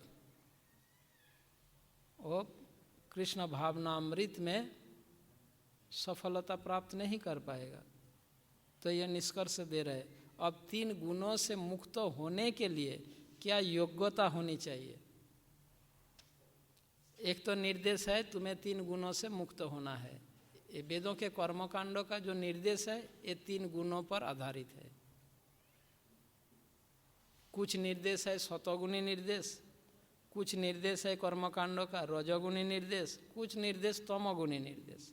मतलब कुछ ऐसे निर्देश है जो लोग तमोगुण में है उनको अट्रैक्टेड करने के लिए। वेदों के कर्मकांडों में कुछ ऐसा निर्देश है जो रजोगुणी व्यक्ति को, रजोगुण में रहने वाला व्यक्ति को अट्रैक्ट करने के लिए, और जो सतोगुण में रहने वाला व्यक्ति को अट्रैक्ट करने के लिए कुछ सतोगुणी निर्देश है कर्मकांडों में। अब भगवान यह समझा रहे हैं कि ये जो भी कर्मकांडों के निर्देश है ये सभी पुष्पिता वाणी जैसे हैं। अट्रैक्ट उद्देश्य है कम से कम विकर्म न करके, शास्त्रों का निर्देश को पालन करके कम से कम पाप न करके पुण्य तो करेगा। यह वेदों का उद्देश्य है। और धीरे धीरे पुण्यात्मा से धीरे धीरे डेवलप होगा। नहीं तो कोई प्रश्न करेगा कि वेदों में ऐसा क्यों किया, भक्ति ही क्यों नहीं वर्णन किया। संसार में हर प्रकार के लोग हैं। मेरे को एक बार एक व्यक्ति ये पूछा तो मैंने उससे पूछा, उसका किराना दुकान था, तो मैंने बोला आप इतने प्रकार के चावल क्यों रखा। जो 70 रुपया किलो वो वाले रखो ना, उसके पास 30 रुपया किलो है, 40 रुपया किलो है, 50 है, 45 है, नहीं इतने प्रकार के चावल क्यों रखा आपने। क्योंकि आपको पता है कि हर प्रकार के लोग हैं, कस्टमर है। अगर एक ही प्रकार चावल रखेंगे तो आपका बिजनेस नहीं चलेगा ना। और वो भी उनको भी नहीं मिलेगा। ठीक उसी प्रकार वैदिक साहित्य में सभी प्रकार का निर्देश है, क्योंकि सभी प्रकार के लोग हैं समाज में। तो भगवान इस श्लोक में यह बता रहे हैं कि 3 गुणों से ऊपर उठना होगा, 3 गुणों को अतिक्रम करना होगा। ये 3 गुणों से संबंधित है। कर्मकांडों का जो भी निर्देश है, ये सारे निर्देशावली 3 गुणों से संबंधित है। तो इनको छोड़कर 3 गुणों से परे जो है निर्देश वेदों में, उन निर्देशों को स्वीकारना चाहिए। यह भगवान का कहने का तात्पर्य यह है। वेदों के कर्म कांडों में जो भी निर्देशावली है, ये 3 गुणों से संबंधित है। अब एक बुद्धिमान व्यक्ति को इन निर्देशों को छोड़कर वेद शास्त्रों में जो निर्देश 3 गुणों से परे का है, 3 गुणों से परे जो निर्देश है, उन निर्देशों को पालन करना, एक्सेप्ट करना, अनुशीलन करना है। त्रैगुण्य विषया वेदा निस्त्रैगुण्य भवार्जुन।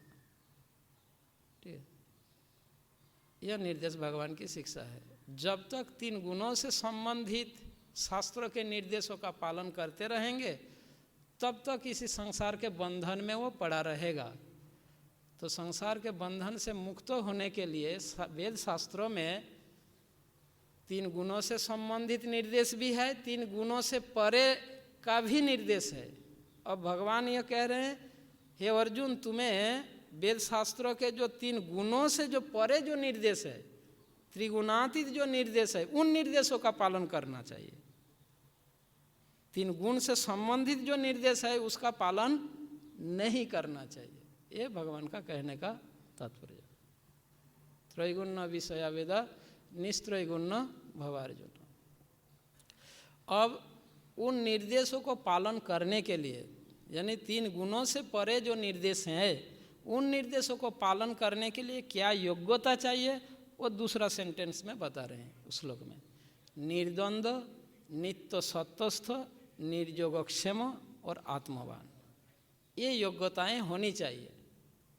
जब ये योग्यता होगा तो वो 3 गुणों से परे जो निर्देश है, उन निर्देशों को पालन कर पाएगा, यानी त्रिगुणातीत स्थिति को प्राप्त करेगा।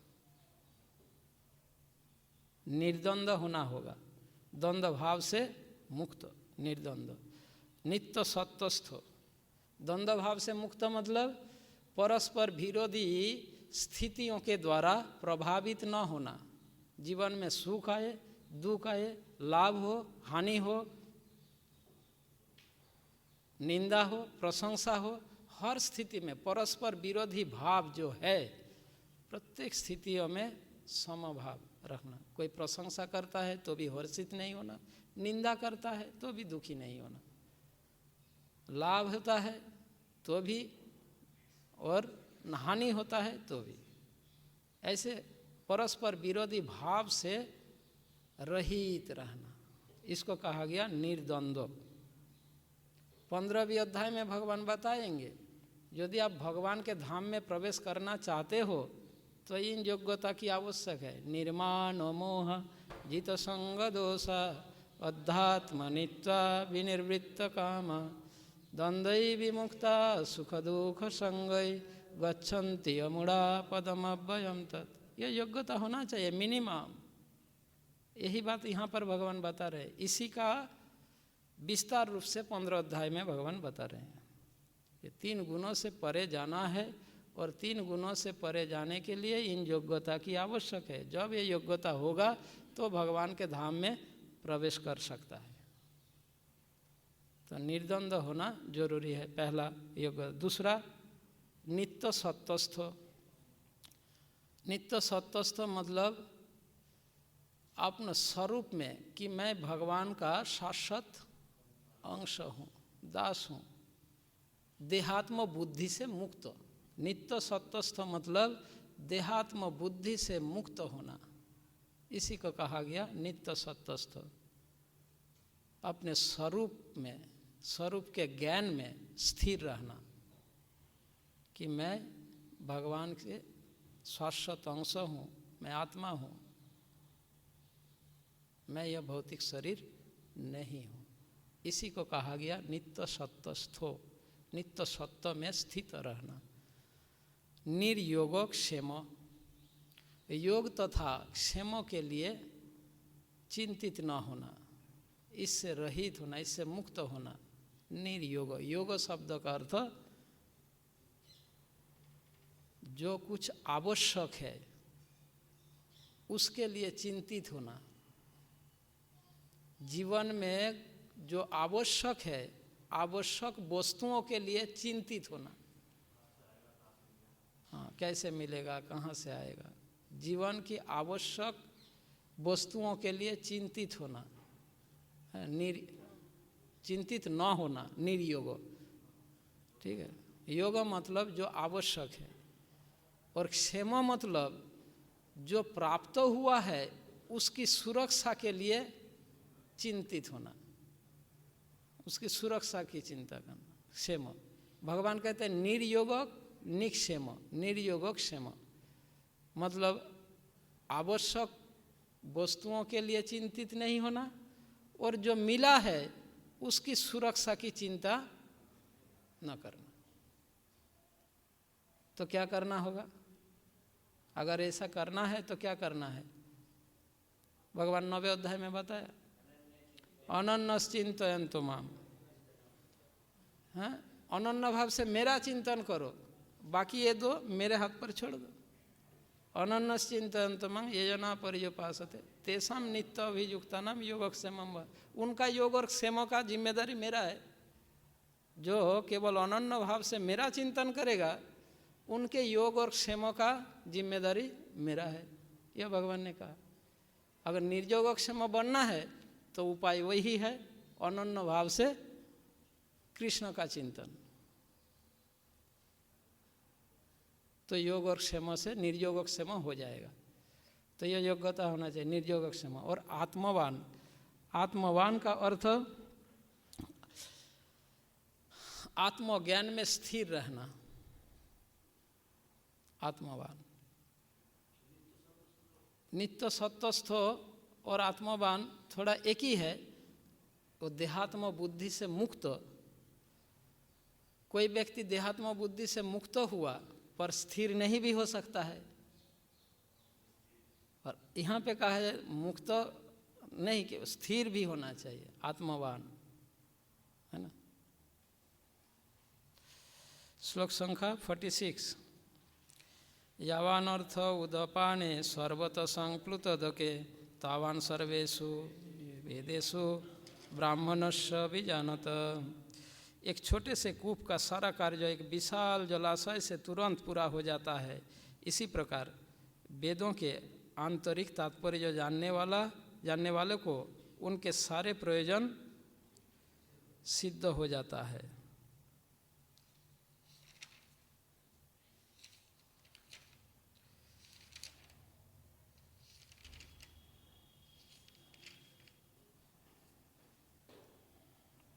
तो 45वें श्लोक में भगवान का उपदेश यह है 3 गुणों से ऊपर उठने का, है ना, और उसके लिए क्या योग्यता है बताया।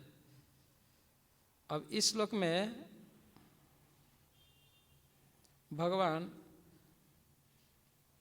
कर्मकांड की तुलना एक छोटा कुआं से कर रहे हैं और कृष्ण भावनामृत की तुलना एक विशाल समुद्र से कर रहे हैं, जलाशय से। अब कंपेरिजन, कर्मकांड और कृष्ण भावनामृत के तुलनात्मक वर्णन कर रहे हैं इस श्लोक में।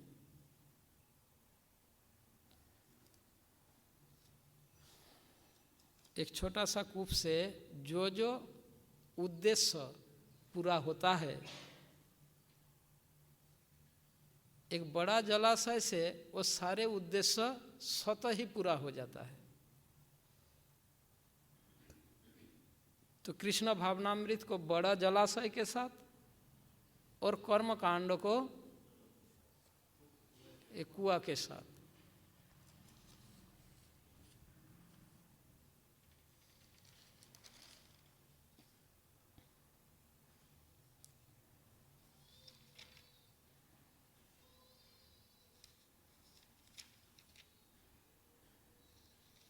ज़्यादा क्लैरिफाई करने की टाइम नहीं है ना, इसीलिए मैं भाग रहा हूँ।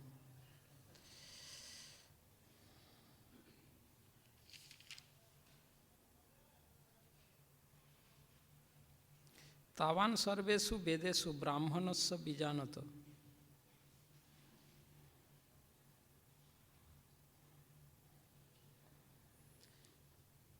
ब्राह्मणस्य बीजानत, इसका अर्थ क्या है? परब्रह्म को जानने वाला ब्राह्मण है ना, वेदों के विज्ञान में निपुण, जो भगवान को, परम ब्रह्म को जानने वाला, जो पूर्ण ज्ञानी, वो व्यक्ति यह जानता है कि वेदों में उतना ही प्रयोजन होता है ना, कुछ भी प्रयोजन है उतना ही प्रयोजन होता है। ब्रह्मस्य बीजानत क्या होता है कि एक बड़ा जलाशय से जो उद्देश्य पूरा होता है, एक छोटा जलाशय से जो उद्देश्य पूरा होता है, वो एक बड़ा जलाशय से स्वतः ही पूरा हो जाता है, स्वाभाविक रूप से। तो बीजानत शब्द का अर्थ है जो पूर्ण ज्ञानी है, जो जानता है ना, कि एक छोटा जलाशय से जो उद्देश्य पूरा होता है, बड़ा जलाशय से स्वतः ही पूरा होता है। ठीक उसी प्रकार कर्मकांड के निर्देशों से जो उद्देश्य पूरा होता है कृष्ण भावनामृत से, वो स्वतः ही पूरा हो जाता है। और इसका स्पष्टीकरण 8वें अध्याय के अंतिम श्लोक में भगवान इसका क्लैरिफाई कर रहे हैं। वेदेषु यज्ञेषु तपस्सु च दानेषु यत् पुण्य फलं प्रदिष्टम् अत्वेति तत्सर्वमिदं विदित्वा योगी परम स्थानमुपैति चाद्यम्। उस श्लोक में भगवान बता रहे कि सभी का फल कृष्ण भावनामृत से स्वतः ही मिल जाता है। ठीक है, इसी बात का आगे चलकर इसका स्पष्टीकरण कर रहे। बीजानित शब्द का एक और अर्थ होता है, बीजानत जो व्यक्ति वेद शास्त्र के रहस्य को जानता है ना, बीजानत शब्द का एक अर्थ होता है, वेद शास्त्र का रहस्य यही है जो इस श्लोक में भगवान बता रहे हैं। ठीक है, नेक्स्ट श्लोक 47। आज टाइम नहीं है, 5 मिनट है, तो मेरे हिसाब से आप लोगों का टेंशन लेने की ज़रूरत नहीं है, पूरा कर देंगे। अभी कितना क्लास बाकी है हमारे पास? आज 12 तारीख है, आज 14 तारीख है, 12 तारीख है, तो मतलब और 12 क्लास है। बीच में एकादशी है, 23 तारीख एकादशी है। 23 तारीख एकादशी छुट्टी नहीं देंगे, उसके बाद 5 दिन 6 दिन छुट्टी मिलेगा ना, क्या है? 23 तारीख एकादशी छुट्टी नहीं है, 23 तारीख करके फिर मैं जाऊंगा। तो 12 क्लास है हमारे पास।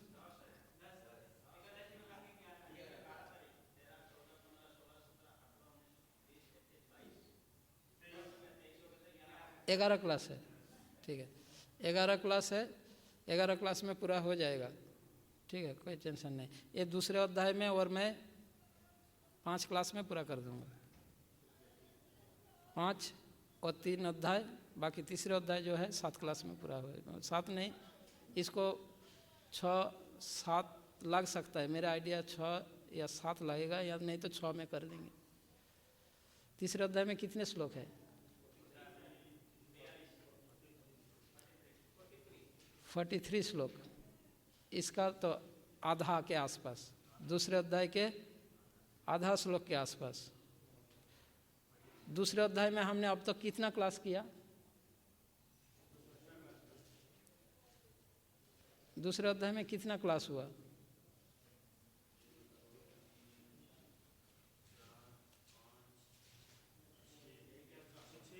6 क्लास हुआ।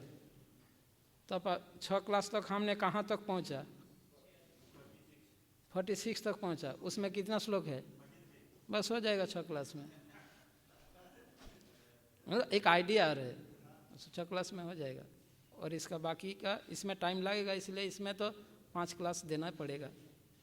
हम 2 क्लास 3 क्लास में कर सकते हैं, पर 5 क्लास देना चाहिए। ये ठीक है।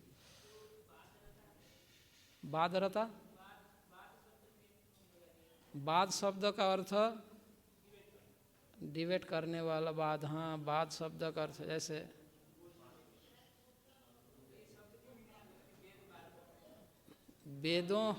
वेदों के शब्दों में जो अनुरक्त है, वेदों के शब्दों में आसक्त अनुरक्त वेदवाद, ठीक है। जैसे भौतिकवाद, भौतिक विषयों में आसक्त, भौतिकतावादी, भौतिक विषयों में आसक्त व्यक्ति है ना। अध्यात्मवादी, आध्यात्मिक विषयों में आसक्त से वेदवाद, वेदों के शब्दों में, अलंकारिक शब्दों में आसक्त वेदवाद। हाँ, रत मतलब लगे रहना। हाँ हाँ हाँ, वेदों के निर्देश का पालन करके जो फल है उसके प्रति आसक्त। हाँ, किसी भी प्रकार से आसक्त, उच्चारण में हो, पालन करने में हो, कैसे भी। जय श्रील प्रभुपाद की जय।